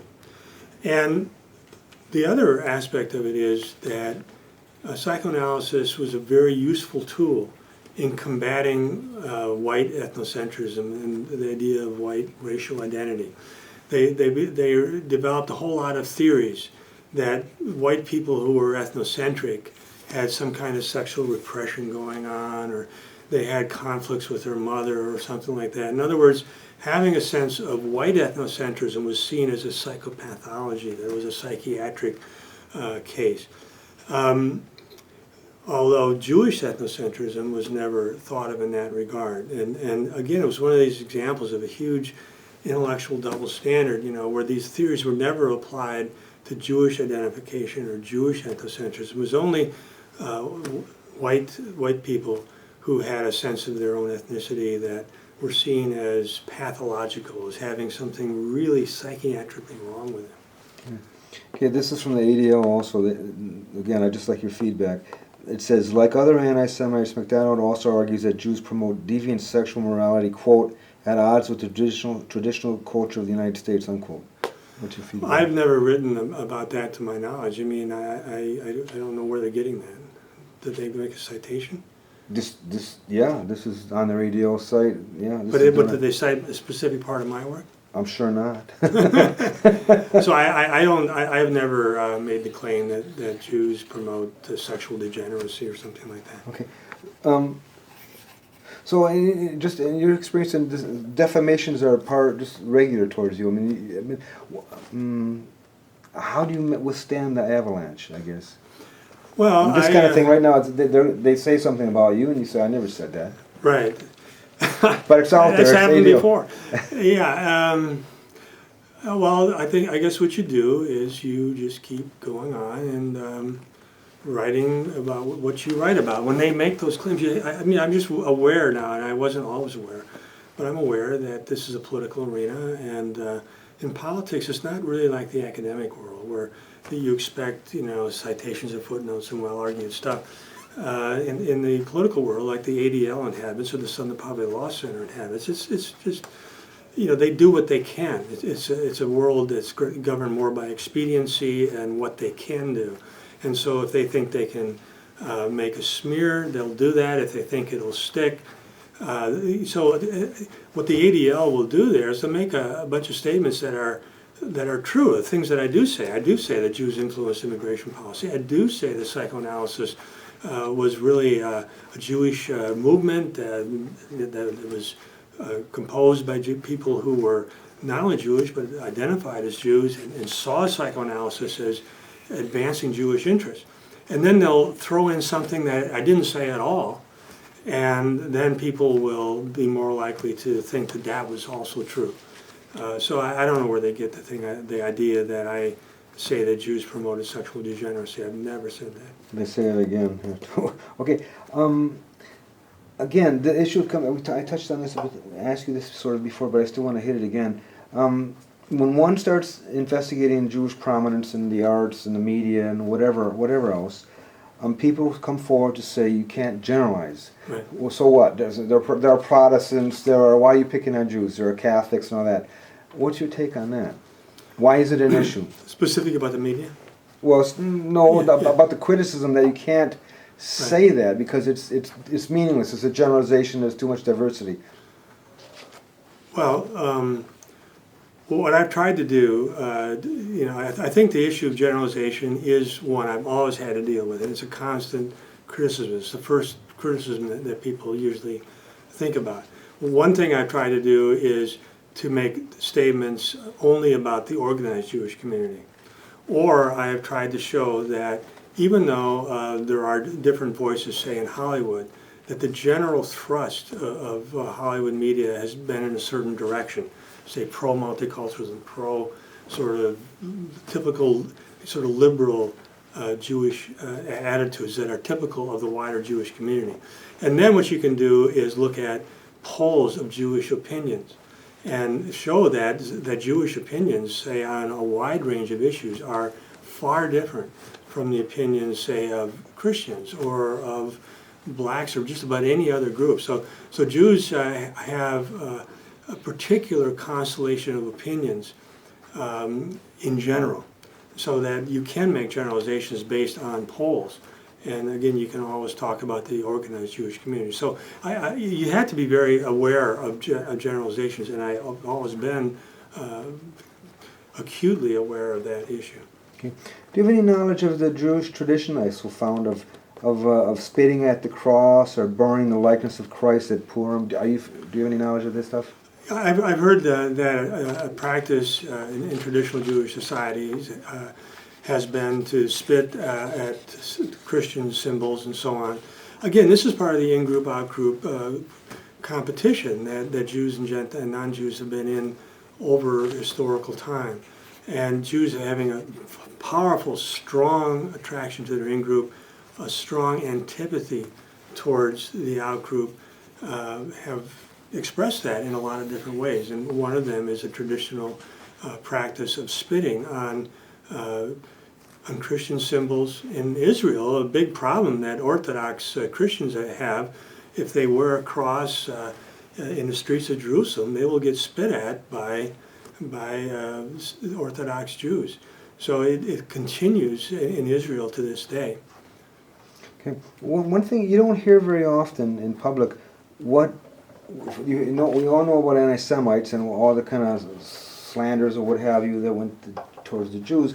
You don't hear often what was on the Jewish side of the fence. Could you, in terms of what the kind of slurs and slanders went the other way, in terms of the integral, discuss that? Well, I think that there is more attention now being paid to the negative attitudes that Jews had towards non-Jews. I mean, we talked about spitting on Christian symbols, and in my chapter, the first chapter of my book on anti-Semitism, I talk about the psychology of in-groups and out-groups. And in that chapter, I cite a lot of examples where Jews have these negative stereotypes and negative attitudes towards out-groups. One common Jewish idea is this idea of the Goyish or Cop, the Gentile head. In other words, Gentiles were seen as stupid, immoral, profligate, and various, in other words, all kinds of negative stereotypes. So this is part of the in-group and out-group psychology. Jews reciprocated all this. I mean, Jews complain about anti-Semitism, but Jews over the ages had very, very negative attitudes about the people around them. True that they often had less power, but again, a common situation in traditional societies was that Jews allied themselves with elites, with the non-Jewish elites. They were a middleman. They oppressed the non-Jews. So the hostility was on both sides. Hey, I've asked this question a couple of times. What's your sense between, from the Jewish community I've talked to who will talk about these sorts of things, the animosities towards the non-Jews, their position is always, this is a reaction to anti-Semitism, that, and so the question is, which came first? And that's, that kind of thing. I mean, that's always the excuse, or that it's omnipresent. I've heard so far, it's like, well, obviously it's a reaction. Right. So what's your take on that? Well, historically, what I've tried to show is that the conflicts between Jews and Gentiles have fundamentally been rational. And again, the paradigm is that Jews were a middleman, a middle stratum between elites and the common people, often exploiting them and having very negative relationships. But the reality is that anti-Semitism, anti-Jewish attitudes go back way deep in history. We can see this in the Old Testament. Anti-Semitism was anticipated. And the fact is that Jews have not done anything to change their behavior. And so even if they were aware of the sources of anti-Jewish attitudes, they have not changed their behavior in a way to lessen it. And the example, I was recently, actually I was being taped for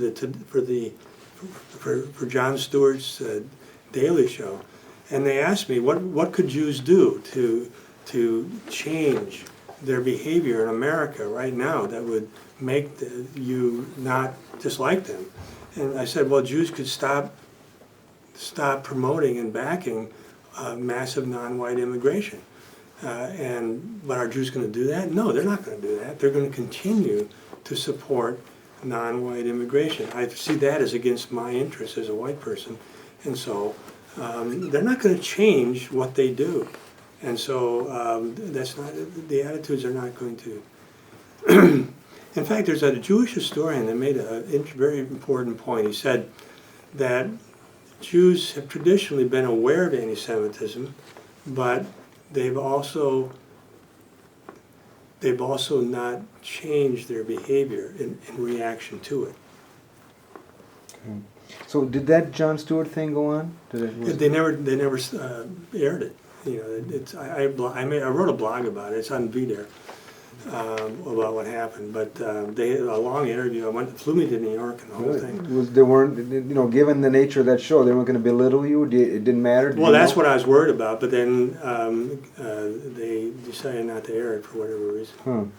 So in all this paradigm you're speaking of, how would you characterize the Jewish community in terms of American society, which is, again, the anti-Semitic, quote, canards are subversive, whatever. I mean, there's a delicate road to walk here, but how would you characterize the Jewish community in their efforts in this society?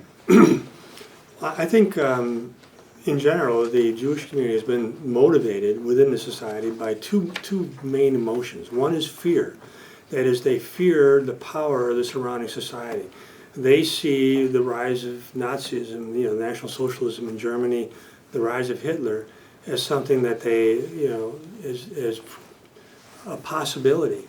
And so they fear a strong, cohesive majority population. The other is loathing, that is hatred. That is, they see traditional white society, Christian society, as fundamentally anti-Jewish. Again, going way back in history, 1,500, 2,000 years of conflict between Jews and non-Jews in Europe, and so they have hatred towards Europeans and their culture because of that. So two main emotions, fear and hatred, motivate Jewish activity in American society. But obviously this activity then compromises the interests of white Americans. Could you discuss, you have an article online, if you recall it, I don't know, about the State Department Special Envoy for Monitoring and Combating Anti-Semitism. Do you recall much about that? Because I actually interviewed the current one. Oh, yeah? Yeah. Okay. So the one you wrote about, if you recall it, was the prior guy, Rickham, I think his name was. Yeah. But do you recall, can you make any comments? A little bit. There is a section of the State Department now that is organized to combat anti-Semitism, not in this country, but around the world. And essentially they monitor it, and they pretty clearly are in favor of hate crime legislation, so-called hate crime legislation as it applies to Jews. That is, they are in favor of regulations that would really be unconstitutional in this country. So yeah, it's something that is, again, it's another expression of Jewish power, that you have this part of the State Department that is organized to advance Jewish interests in that way. Okay. What is hate? I mean, I'm pose that to you in a political context in terms of, you're a hater, I mean, so-called. Well, I think the word hate has become a term of art in the current context. That anyone who descends from the multicultural utopia that we're supposed to all pledge allegiance to is viewed as a hater. I don't view myself as a hater. I don't hate. What I do think, though, is that there are conflicts of interest, and that we should motivate ourselves and organize to further our interests. But the term hate has been used now, hate crime legislation and so on. But it is a term of art. It's been used to vilify anyone who has opinions, oftentimes that are very, very mainstream. It's been used to characterize Christians, for example, who are opposed to homosexuality because of the Book of Leviticus. I mean, in the Book of Leviticus, homosexuality is clearly proscribed, but now that is seen as a hate crime in Canada, at least. Okay. You talked about ADL surveys that discuss that substantial percentages of Europeans believe that Jews have too much power in business and in international financial markets. Could you address, you mentioned Hungary and Germany, I don't know if you recall those details, but could you elaborate in general about public perceptions and the efforts to squash them? Yeah. In the last, throughout the 20th century, whenever they've done polls on Jews, they could easily find attitudes that Jews had too much power, or that Jews want to stay to themselves, or that Jews don't want to marry, non-Jews and so on. Quite a few of these attitudes are based on reality. I mean, Jews are a powerful group. Jews are deeply involved in the media. One of the questions that the ADL uses to gauge anti-Semitism is a statement like Jews have quite a bit of power in the media. Well, that's simply true, and yet that is used as a measure of anti-Semitism. So it's just another example where Jews are sort of divorced from empirical reality, and it all becomes a political game where attitudes that are firmly based on empirical reality are ascribed to irrational hatred. Okay, why are so many Jewish individuals in the business of monitoring so-called hate? Well, Jews have made this. This is a very Jews are very definitely involved in monitoring hate. The ADL and the Southern Poverty Law Center, I would say, are the two main organizations in this regard. They're both Jewish, one implicitly so, the Southern Poverty Law Center, one explicitly so. They do that because they see Jewish interests as involving the suppression of speech about Jews, and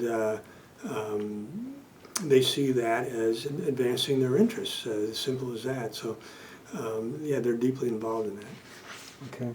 You mentioned earlier the notion, is it good for the Jews? Could you discuss that and what the meaning in the Jewish community? The phrase, is it good for the Jews, is very common among Jews. It's almost a joke. But certainly that is the acid test. That is the basis on which the Jewish community acts. I mean, the ADL acts on the basis of what they perceive to be good for Jews. So if the ADL pursues hate crime legislation, it's because they see that as good for the Jewish community. If the ADL calls critics of Israel and anti-Semites, they do that because they see that as good for the Jewish community. So that's just par for the course. And I don't think we should be surprised at that. I think self-interest is the name of the game. All groups organize on the basis to advance their interests. Jews are no different from that. The only difference is that oftentimes Jews present their motives as altruistic and so on. I very much doubt that. Okay. The Jewish Journal of Los Angeles says about you, MacDonald 64 has been deemed America's, quote, foremost anti-Semitic thinker, unquote, by civil rights experts. Could you address that, and also who are these civil rights experts? That's a great term, civil rights experts. The idea that these people have objective, unbiased knowledge of civil rights, when in fact they are ethnic activists. They are promoting their own ethnic group, and they're calling me an anti-Semite in the same way they routinely call critics of Israel anti-Semites. Again, there's so many examples of this now that some people have said that the term anti-Semitism was losing its sting. I mean, again, if you're labeled an anti-Semite for simply criticizing Israel, like Ron Paul was labeled an anti-Semite for simply saying that the foreign aid budget should be cut, or John Mearsheimer and Stephen Walter are labeled anti-Semites simply for doing academic research on the Israel lobby. Well, the term is going to lose its sting, and I hope it does. Could you? I think you wrote an article about Yuri Slezkin's The Jewish Century. He will not give me an interview. I don't think it's personal. From what he said, he doesn't want to do it with anybody. So I wanted to talk, but can you give me kind of a synopsis of the issues? Because you did write, if you recall, on the essential issues that are above and beyond him, but are the issues at stake here in that book? Well, Yuri Slezkin's book, the Jewish Century, is a very important book, I think, because for a long time, beginning really at the time of the Bolshevik Revolution, people have made the point that Jews were really deeply involved in this, and that they had a very prominent role to play in Bolshevism and the establishment of the Soviet Union. And certainly this is to some extent part of mainstream historiography. Albert Lindemann certainly, in his writing about Jews in Russia and the Soviet Union, made statements, but the book by Slezkin is the most elaborate discussion of that. And he makes it very clear that, yes, Jews were very prominently involved in the Soviet Union, and they were involved in the worst excesses of the Soviet Union. He uses the phrase Stalin's willing executioners, that Jewish people were involved as some of the worst mass murderers of history during the period of the Soviet Union, and that Jews were very much an elite within the Soviet Union. So Jews were deeply involved in the government. They had very good jobs. They were in these sort of very well-off economically compounds. They had access to good food. They had servants who were not Jewish. They were all in all the elite schools and everything. So the Jews were a very prominent part of the Soviet Union. By the way, Slutskin's work has also been very strongly supported by Alexander Solzhenitsyn in his book 200 Years Together. I've been writing a series of essays about that. Solzhenitsyn does not cite Slutskin, but it's the same story, the story of Jews as an elite in the Soviet Union, and is involved in some of the worst excesses, the worst mass murders in history. Okay, there are people who step forward, mostly Jewish, who will say they were Jews, but so what? You know, they were not ethnocentric Jews. They were Jews who left the community and wanted to universalize and all that. That's standard. What's your take on that? One of the most interesting parts of Slutskin's book is to show that the same Jews that were professing international socialism in the 20s suddenly became very Jewish in the 1930s and returned to their roots. And one of my chapters in Culture of Critique is to show that Jewish radicals, I have a chapter on Jewish involvement in the left, and the point of the chapter is to show that Jewish leftists in general, whether it was the Soviet Union or America or Europe, they retained their Jewish identity. That is to say, at the same time that they spouted all this stuff about international socialism and humanity in general, they retained a strong Jewish sense. So that when the Soviet Union in the early days supported Israel, that was fine. But as soon as the Soviet Union started to oppose Israel, you had a huge opposition in America. The Jews started defecting from the Communist Party as soon as the Communist Party started taking lines opposed to Jewish interests. You had Jewish communists who were not aware of how Jewish they were. An example of self-deception. All their friends were Jewish, they married other Jews, they lived in a Jewish ghetto, and yet they did not think of themselves as Jews. So part of it was self-deception. Some Jewish communists, some Jewish leftists did see themselves as nothing but international and universalists. But again, if you looked at their personal behavior, looked at their life, looked at their networking, look at the people they knew, look at their spouses, looked at all their associates, they were Jews. And when Jewish interests diverged from international socialism, Jews diverged as well. Why did you testify for David Irving? I mean, what were the decisions at? And then, did you know that was your stage or the threshold or the spotlight things are going to change for you? Well, that was an early thing. I testified for David Irving, and the only thing I testified about was his harassment by Jewish organizations. I was not testifying about the reality of the Holocaust. I was simply testifying that David Irving had been the victim of organized Jewish activity. They would boycott his lectures, they would try to get them canceled, and so on. And I was simply there to provide a wider context for that, saying that this happened, that this is in other times and places, that the Jewish activists have acted to shut down other people, not like they're trying to shut down me. That organizations that would oppose Jewish interests would be subjected to economic boycott and that sort of thing. So that it was completely on the issue of free speech. It was not on the issue of the Holocaust. And that controversy died down, surprisingly enough, at this university. It became an issue in the year 2000, but then after that, It died down and then was started up again in 2006 when the Southern Poverty Law Center came here. And that one was far worse than what happened after David Ehrlich.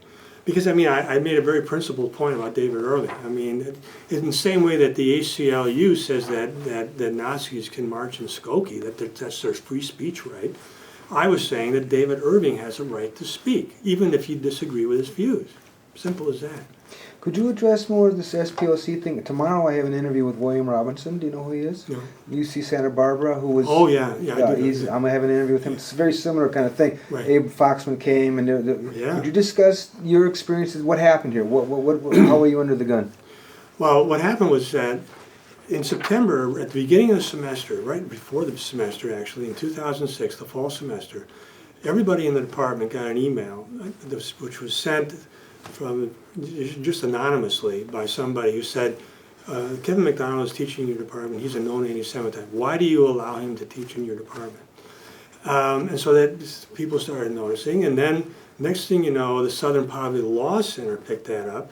And I think, frankly, that the Southern Poverty Law Center was involved in the original email. They then sent someone here to campus, Heidi Byrich. She's a well-known activist for the Southern Poverty Law Center. She came here. She was interviewing faculty. She was interviewing administrators. And the thrust of her interviews were, why are you allowing this anti-Semite to teach here? And so that then riled up the entire university. The College of Liberal Arts, again, there's this email list, and I was subjected to dozens, hundreds really, I got like 1,300 pages of emails in my files that were sent, going after me. And most of it was moral posturing, that I was a bad person or something. But a certain amount of it was intellectual argumentation. So a lot of my time during the next 2.5 years, during the semesters anyway, not during the vacations, was spent answering these emails. So it was a very difficult time, ostracism, hostility, and that kind of thing. It's very difficult to go through, but after having gone through it, it's tapered off now. It doesn't exist anymore. And I think everybody's happy that it's over with. Could you discuss this issue in an academic world, the intimidation factor, the way that you're marginalized? It's not just you, and a wide variety of people. Yeah. Could you discuss that? Intimidation is the name of the game. They want to make you afraid, and they trade on the fact that people like me are sort of well socialized. We're academics. We want to be appreciated by other people. We want to be liked, and we're not sociopaths. We value the approval of other people. And so they intimidate you by, calling you names, by making other people not want to associate with you. And it's very, very difficult. They also, they were trying to get me fired, but that was not possible because I have academic freedom. But there is an intimidation factor there that they would, do anything they could to ruin my reputation, to smear me, and to make me disliked and ostracized on campus, to make my personal day-to-day life. Because I had been subjected to hostility on the internet before, but it's anonymous. You don't care. You're on these email lists, but you're not. It doesn't deal with your day-to-day life.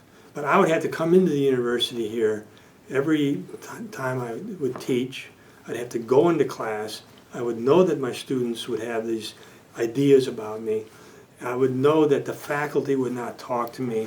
I would know that the same people who are expressing all this hostility on the email lists they're the people I'm seeing in the hallways. They're the people who are not talking to me or giving me dirty looks and so on.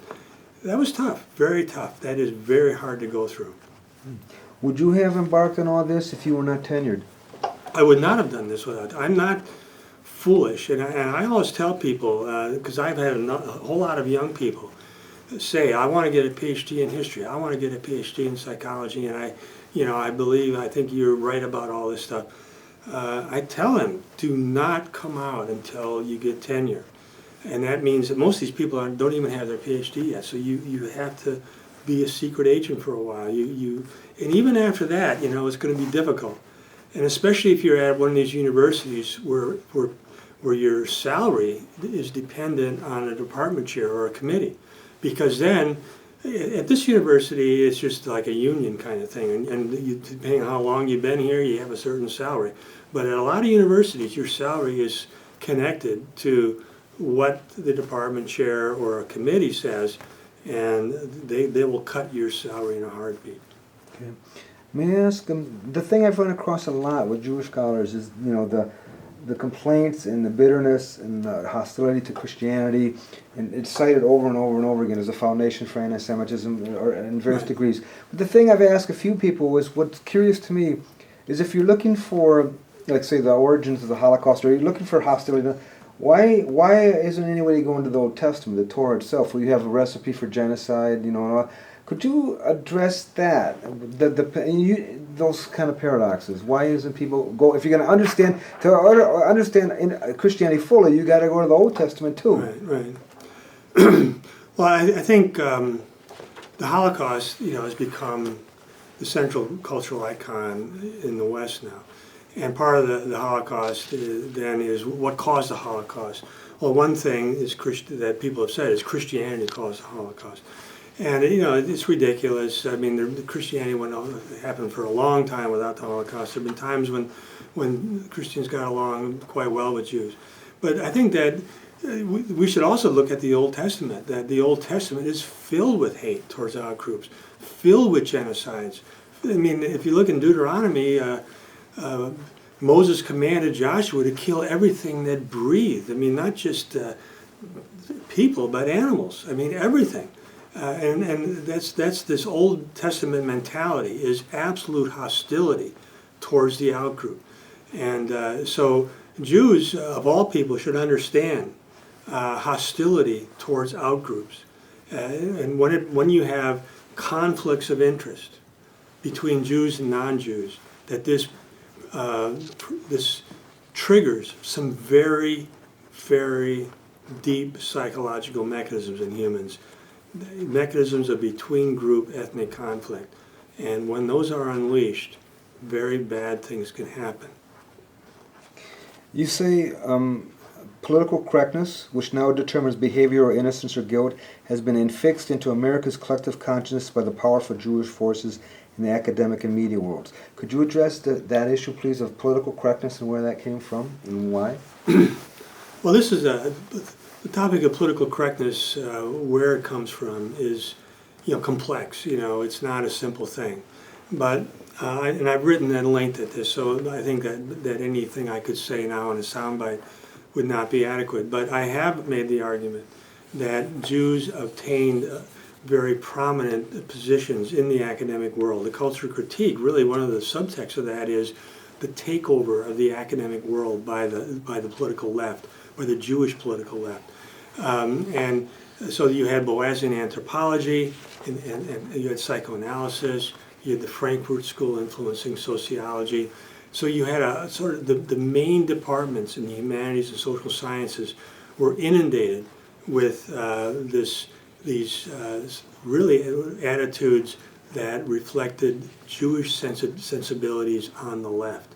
And that then became the culture of political correctness. That beyond simply indoctrination, you have organizations like the ADL and the Southern Poverty Law Center that stand behind that to enforce that, to provide economic sanctions, to provide intimidation about your job and so on. So those ideologies of political correctness are backed up with real-world penalties for people that go against the grain. Have you ever actually had an open and honest academic or public exchange with anybody else about your views? I mean, where it was actually something reasonable without condemnation to begin? Well, in the sense that I have responded to reasonable criticism, when I view academic criticism of my work. If you go on my website, I have a whole page of reviews of my book, of all my books. And in that, I have, I have the negative reviews as well as the positive reviews. But I have responded to every negative comment by a responsible person, by an academic, that I am aware of, and I will continue to do that. So my view is that you know, this is all a rational thing. We can have a rational discussion about it, and so I've not shirked any kind of reasonable academic debate. And in this, you know, when the Southern Poverty Law Center came on, and there were all these faculty email battles here, I systematically responded to every substantive critique that was made against me. Again, many of the emails were nothing more than moral posturing, but I did respond to every substantive critique that was made of me and my work. Okay. You mentioned before you have some supporters on campus who are unnamed and. Well, they're unnamed and they're just friends and stuff, and colleagues. I guess Mearsheimer described himself as being radioactive after he did that book. In some quarters, did you discuss that? Well, absolutely. You know, I'm radioactive around here. Nobody wants to have lunch with me anymore. You know, I actually can have lunch with or dinner with a couple of people, but not on campus. I have to go away because they don't want to be publicly associated with me. So yeah, I'm radioactive. That's the price you got to pay, and that's life. Well, do you have? I mean, this is interesting to me. Do you have a sense of a noble sort of crucifixion? I mean, you're being crucified here, and for a common good or something. I still. Well, you've taken this. This is tough. Your situation. Yeah, it was tough. But at the same time, part of it is my own belief. You know, I'm an academic, and ultimately I want to be vindicated. I want to be someone who, in the long run, was seen as being right about it. And so I want to fight for my ideas. And again, one of my fears is that my stuff is simply going to go down the memory hole, and it's going to be ignored. And so to some extent, it's self-interested. But I do, you know, again, once I got into this in a really deep way and started reading about the immigration thing, I started to see my people being threatened by this. That it wasn't just an intellectual game anymore. Because you think about psychoanalysis, yeah, it was used to develop these ridiculous theories of anti-Semitism, but in a way, so what? That doesn't matter so much. And it's like a stage that people went through in the 40s and 50s and 60s. That's pretty much dead now. But the thing of immigration is for keeps. And these theories have been used to create a culture of the left that I think has been radically opposed to my interests.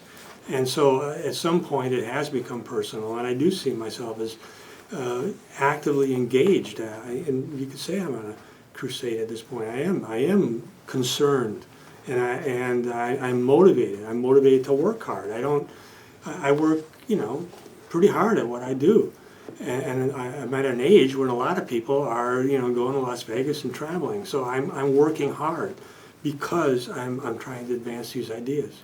Absolutely. Do you think in your lifetime your ideas would be respected by parts of mainstream? I would like to think that in my lifetime the ideas would be respected, but I'm also aware that if we lose, if my side loses in this debate, I certainly will not. It will just absolutely be rejected. It will be ignored and forgotten completely. Okay. You talk about a thing you call the slippery slope. I don't know if you recall that term. Could you elaborate on that? Well, the slippery slope argument is something that is very, very, I'm sorry. The slippery slope argument is something that Jews are very conscious of. That is, they see any example of anti-Semitism as something that could lead to the Holocaust. And so, therefore, they react very strongly to any indication of any example of anti-Semitism. One example is in Europe now. You have the phenomenon of this Dutch politician, Geert Wilders. He's extremely philo-Semitic. He loves Israel. He's been to Israel a million times. He's married to a Jewish woman. He may have some Jewish ancestry himself. He's very philo-Semitic. But he's opposed to Muslim immigration. And the Jews see any opposition to Muslim immigration as a slippery slope. Well, they're going to, if they start targeting Muslims, well, maybe Jews will be next. And so therefore Jews support Muslim immigration into Europe. And they want to get as many Muslims as they can into Europe. They want to, you know, have a multicultural Europe. And the idea would be that if you allow someone like Wilders to be successful, that's a slippery slope, and the next thing you know, you're going to have Jews being targeted as Jews, and you're going to have another Holocaust. Okay. You mentioned in an interview online, you said, I focused especially on the comments of the ringleaders, I'm taking this out of context, all of whom were Jews from the departments of Jewish Studies, Anthropology, and Psychology. Could you address that angle of the kind of harassment or academic harassment you faced from these departments and who they were? Well, the harassment that I was subjected to here following the visit of the Southern Poverty Law Center was organized by Jews. I mean, it's not surprising.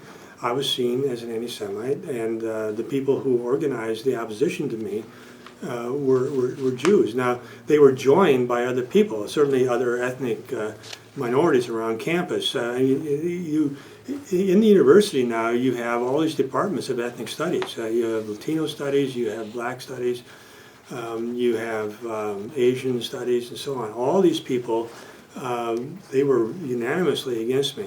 And white faculty certainly as well, because of the sort of pall of political correctness. Whites especially were motivated to show their colors, to show that they were opposed to me because they were under suspicion as being white. And I sometimes wonder if there were some white faculty members who perhaps sympathized with me far more than they said. But in any case, the ringleaders were Jewish, and in particular Jewish studies and anthropology. There's an overlap between Jewish studies and anthropology, two Jewish professors in particular.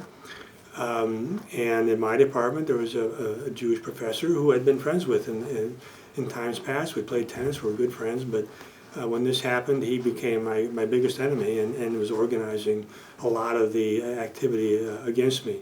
The person who's in the office next door is a Jewish woman. I think she's in linguistics or something. So there was, and she was organizing a lot of it. So there's no question that there were Jews who were the main focus of the organizational efforts around here. Not surprising. Could you address again this issue of white? In this society, I was raised half Polish and Polish and Irish Catholic. Yeah. That's my upbringing. But you know, when you look at the term white in Europe, it's conflict. You have white, Poles, Germans, all kinds of conflicts. And so the term and the identity of being white here it's been stripped away. And it's basically MacDonald's, is in my view. So when you're talking about white identity and all that, it seems that's been very thoroughly stripped away in this culture. And could you address the idea of being white? Yeah. Is kind of, there are other exceptions, South Africa, but for the most part, it's a unique thing to hear. Could you address all those issues? Yeah. I sometimes hesitate to use the word white regarding Americans of European descent. I think that European American is often a better term. It's more politic because it's analogous to Hispanic American or Jewish American, European American.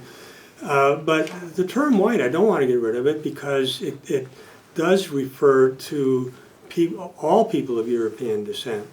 And my view is that European whites have an awful lot in common. I mean, one of the horrors of Europe has been the First and Second World War, all the wars we've had among ourselves.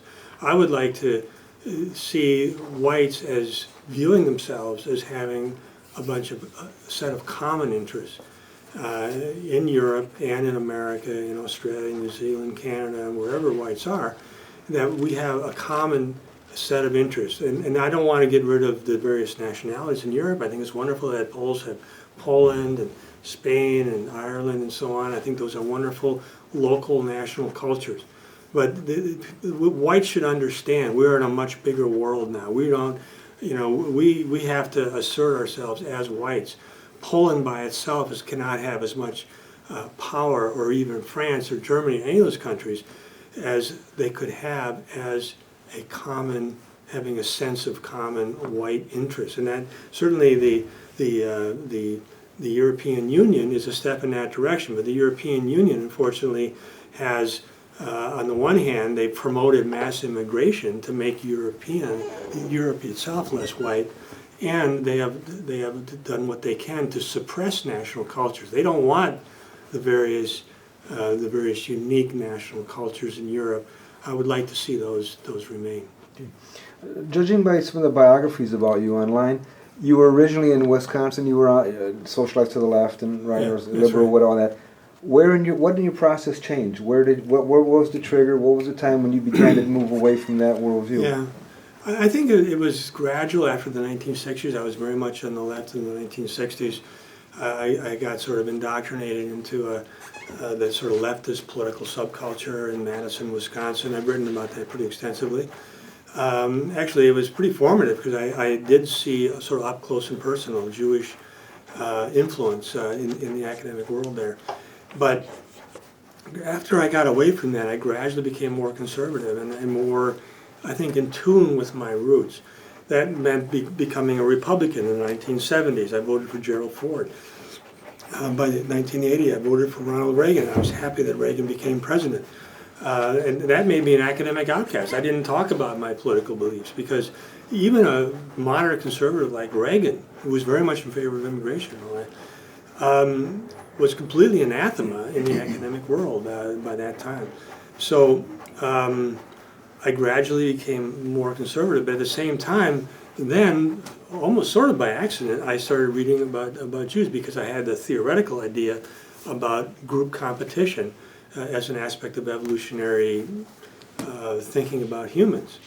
And then I started reading about Jewish stuff, and inevitably that led to the 20th century and Jewish involvement in the left, the culture of critique, Jewish involvement in immigration policy, and that pushed me much further to the right.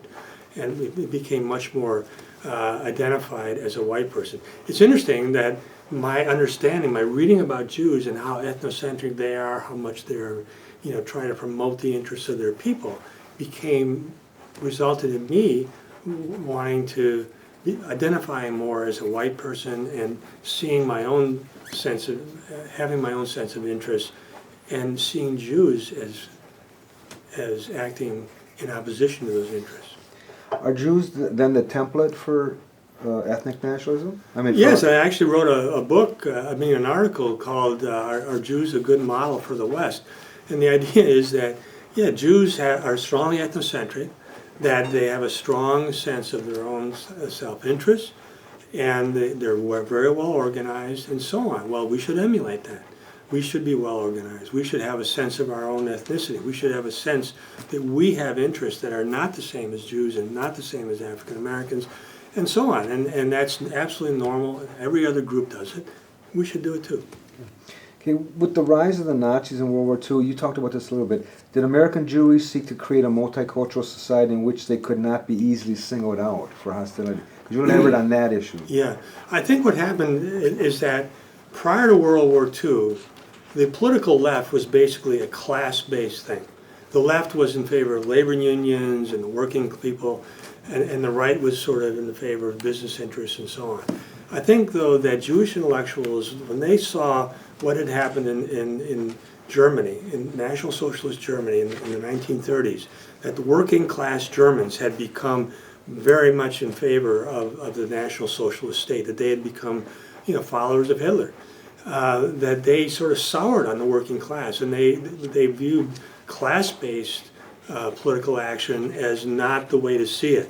They then realized that really the basis of this whole thing was race and ethnicity. And so after World War II, you had the Frankfurt School, and what they analyzed the problem not in terms of class, but in terms of ethnicity and race. And ever since World War II, Jewish political activism has been geared not at the social class so much as at racial ethnic differences. And the purpose has been to have a fractionated political space where you have a lot of different ethnic groups, where no one ethnic group can predominate, and where Jews are a lot safer. Okay. You did an article about Mearsheimer and Walt, and you agreed with a lot of things, of course. But you said this also, what Walt said in American Jews are relatively wealthy and they give generously to the Jewish cause. The Jewish organizations are well run and have a great deal of expertise. However, they fail to mention aggressiveness. Do you recall that? Could you discuss that as a factor in your view? Well, I think Jewish aggression is something that we have to take seriously as a trait of the organized Jewish community. Again, I'm not talking about individual Jews, although there may be something there. Hans Eysenck, for one, said that. But if you look at the organized Jewish community, they could have taken a sort of unaggressive approach and tried to form community groups and ties with Christian groups when they have done that. But in my view, the organized Jewish community has acted very aggressively towards the majority people and culture of America. That is, by strongly advocating massive non-white immigration, by taking very aggressive stance towards Christianity in the public square. That's aggression. That's being aggressive against the people of America. And it's interesting if you contrast the Chinese, overseas Chinese in Asia, Southeast Asia, they have never tried to, develop immigration policies against the majority. They have never tried to oppose the cultural domination of the people that they live among. They've had a very low profile. They're very elite. They're very wealthy. They have very close communal ties among the overseas Chinese, but they don't take this hostile, aggressive attitude towards the other people that they live among. They take a very low profile. They try to make as little friction as possible. Okay. This statement, the current situation in the United States is the result of an awesome deployment of Jewish power and influence. By definition, you're going to be slammed as an anti-Semite for saying that. But could you give me some specifics about that assertion? Well, I think that particular assertion that Jewish power and influence had to do with the Israel lobby, and especially with the neocons, the so-called neoconservatives, and their influence on the war in Iraq. This has been something that certainly Mearsheimer and Walt have discussed. I discussed it before they discussed it, and came to pretty much the same conclusion, that this was the result of Jewish influence, the Israel lobby promoting this war. And what's astonishing about this is that the role of the neocons and their strong Jewish ties, their strong Jewish identification, pretty much cannot be mentioned in the mainstream media. I mean, it's all over the internet. You certainly could read Mearsheimer and Walt, but no mainstream political figure has mentioned this. And if they did, there would be a huge amount of money going to the other side in their next election campaign. So there's it's an amazing display of power that you are able to have this influence, that American foreign policy became committed to a war that has cost over $1 trillion, as I understand it, has cost over 5,000 American lives, and has had very serious maiming type injuries to an awful lot of American troops.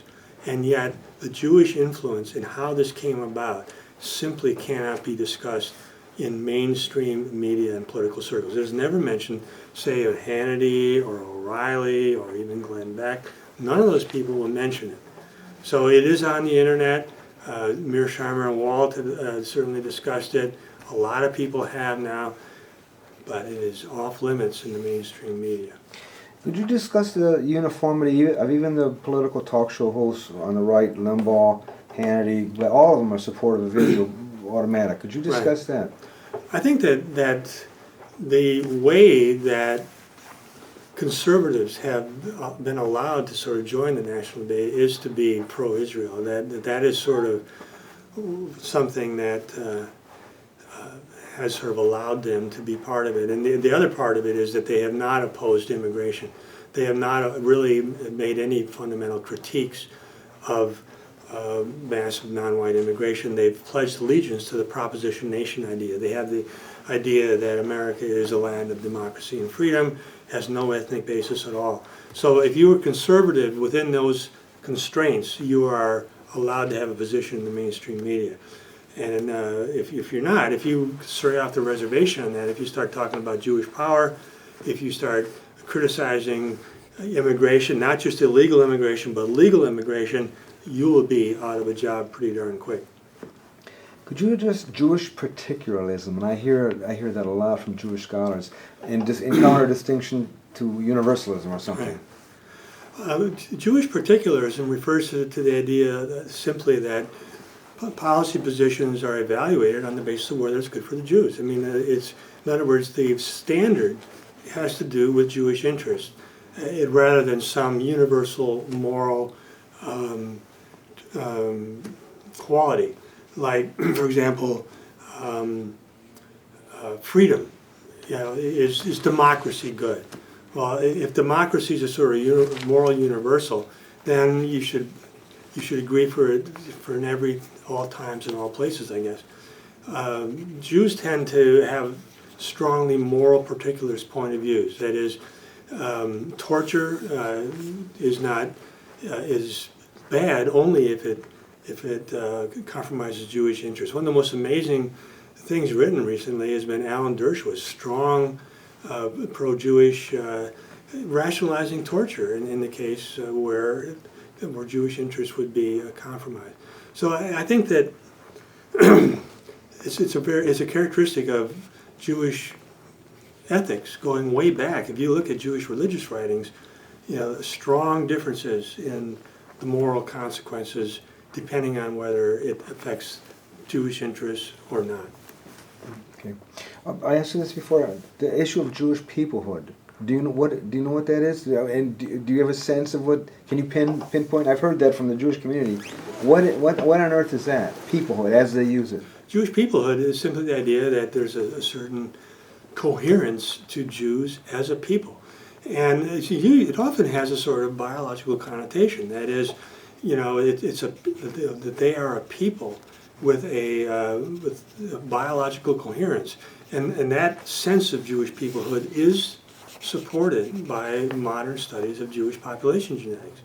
There is a coherence, a biological genetic coherence to Judaism that makes it really a biological sense of peoplehood. What about the arguments that some of the Jewish community, the Ashkenazis, come from the Khazars, or all that, which would dilute your theory of Middle Eastern roots or what have you? What's all about that? Well, the Khazar theory of Jewish origins is the idea that the Ashkenazi Jews actually descend from a group that was South Central Asia. But there's really no basis for this. If you look at the language, the Ashkenazi Jews spoke Yiddish, which is a Germanic language. If you look at the population genetics, there's no evidence that they are from South Central Asia. They are genetically tied to Sephardic Jews in Spain, to Oriental Jews from the Middle East and so on, from North Africa. So the population genetic data do not support the Khazar hypothesis. The linguistic data do not support the Khazar hypothesis. It's really a hypothesis that has been used at times to further different people's agendas, and that's about it. If you didn't like the idea of Israel, you might have the idea that Ashkenazi Jews are Khazar, because then they would not have any real allegiance, any natural claim to Israel, you might say. Okay. What about the idea that a Jew is a Jew by virtue of a Jewish mother? And is that, quote, racist per other ways of using that term, or genetic? Or I've talked with Jews who distance themselves from that, but that's traditional. So could you give me some insight on this? Yeah, the traditional Jewish law was that descent came through the mother. In practice, what that meant was that Jews within the closed-off Jewish community, they could always tell who their mother was. It was very common for Jews in traditional societies for wealthy Jews to marry their daughters outside the Jewish community. So these people would not be raised as Jews. They would not be considered as Jews at all, and they would be completely divorced from the Jewish community. But the traditional view was that there was a biological connection, and it was a biological connection that made you Jewish. But I think it makes sense from an ethnic point of view that it's genetic. You know, it's a connection, a biological connection. A couple more, and then Yeah, a couple more. Okay. Can democracy be subverted by special interest groups? Democracy most certainly can be subverted by special interest groups. This is the big weakness of democracy, and we're seeing it now. They think about the Israel lobby. I think that, you know, and I think a lot of people agree with me that it has subverted American interests in foreign policy. But they say, you know, it's true of you know, the pharmacy industry, or you know, the meat industry, whatever it is. They are able to get their special interests because they have a lot of money or whatever, and can exert their influence. So that's the problem with democracy, and I'm not sure that democracy in the long run can compete with the Asian cultures that are not really democratic, that they have, you know, a strong sort of unified political sense, and they don't allow those kinds of special interests to fractionate everything and to produce policies that are not in the interests of the common good. Okay. Even Professor Lindemann used the term, quote, Jewified to address American society, and even Christianity is Jewish-based. I mean, could you elaborate on that kind of influence, you know, sort of top to bottom? The idea of Jewish influence, yeah, top to bottom in the culture? In culture, yeah. Well, I think Jewish influence has waxed and waned. I think that despite the fact that Christianity, in some sense, is based on Judaism, if you look at historical Christianity, I think it was much more based on the New Testament, that the Catholic Church oftentimes had a hostile, adversarial relationship with the Jewish community. So I'm reluctant to ascribe a fundamental basis to Western culture in Judaism. I think the idea of Judeo-Christian is an invention of Jewish apologists and activists. I think that Western culture has really not been influenced by Judaism. I think that it's far more influenced by our own natural tendencies as a northern hunter-gatherer group. I've elaborated on that in a few places. I think Western individualism is fundamentally an ethnic trait. And I think the Catholic Church in antiquity, however, was a response to Jews, to competition with Jews, but that as it developed historically, it was not really a Jewish institution. So my view is that Judaism is not a fundamental, foundational basis for Western culture. Nevertheless, I would say that in our current age, there's a huge amount of Jewish influence, and we were talking before about democracy. Just like in democracy, special interest groups like the pharmaceutical industry can have a great deal of influence on public policy.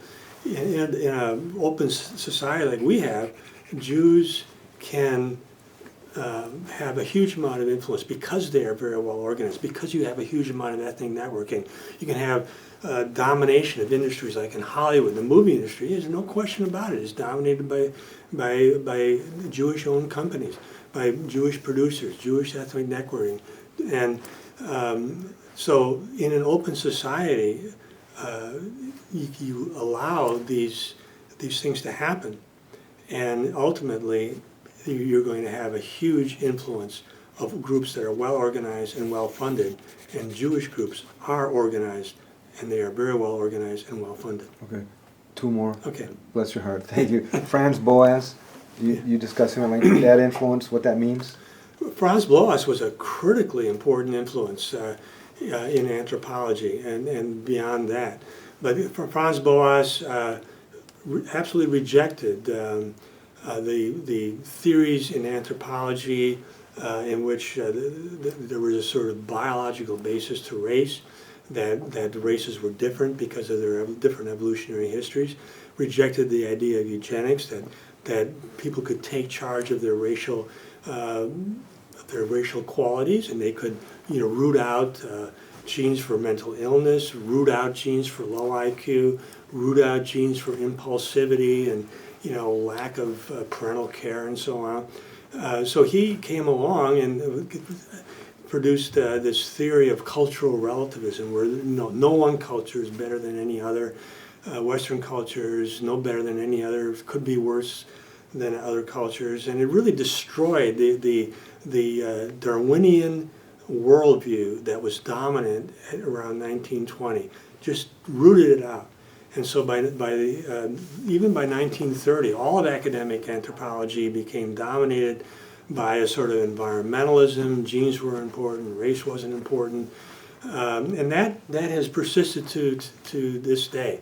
In fact, during some of the academic debates around here, I was talking about Boasian anthropology, and you had these anthropologists who are still in that environmentalist, cultural relativism, environmentalist point of view. Hasn't changed. Okay. What is the significance still of the issue of whether the Jews killed Christ or not? It comes up all the time. I mean, right. Could you discuss that and its meaning nowadays?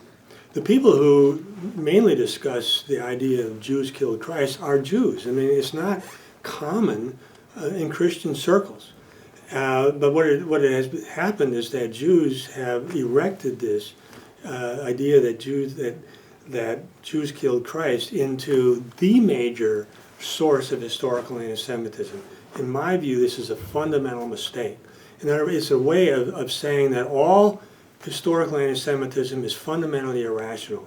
It has to do with this weird idea that was somehow got into the New Testament, that Jews killed Christ. If it hadn't been for that, then Christianity and Judaism would have gotten along just fine. Just simply not the case. Historical anti-Semitism is fundamentally, the main instances of historical anti-Semitism have been about conflicts of interest and resource competition between Jews and non-Jews. The idea that Jews killed Christ could make it worse in certain historical eras, but that was not the cause of it. It was not the cause of it. Even in antiquity, in the 4th century, when this ideology that Jews killed Christ really became solidified in the Christian church in the 4th century, the fundamental problem at that time was that Jews were an economic elite. They were enslaving large numbers of Christians. They were oppressing Christians, and so the Catholic Church then became a vehicle of the interests of people in opposition to enslaving Gentiles, enslaving people, and compromising their economic interests. You've been very generous.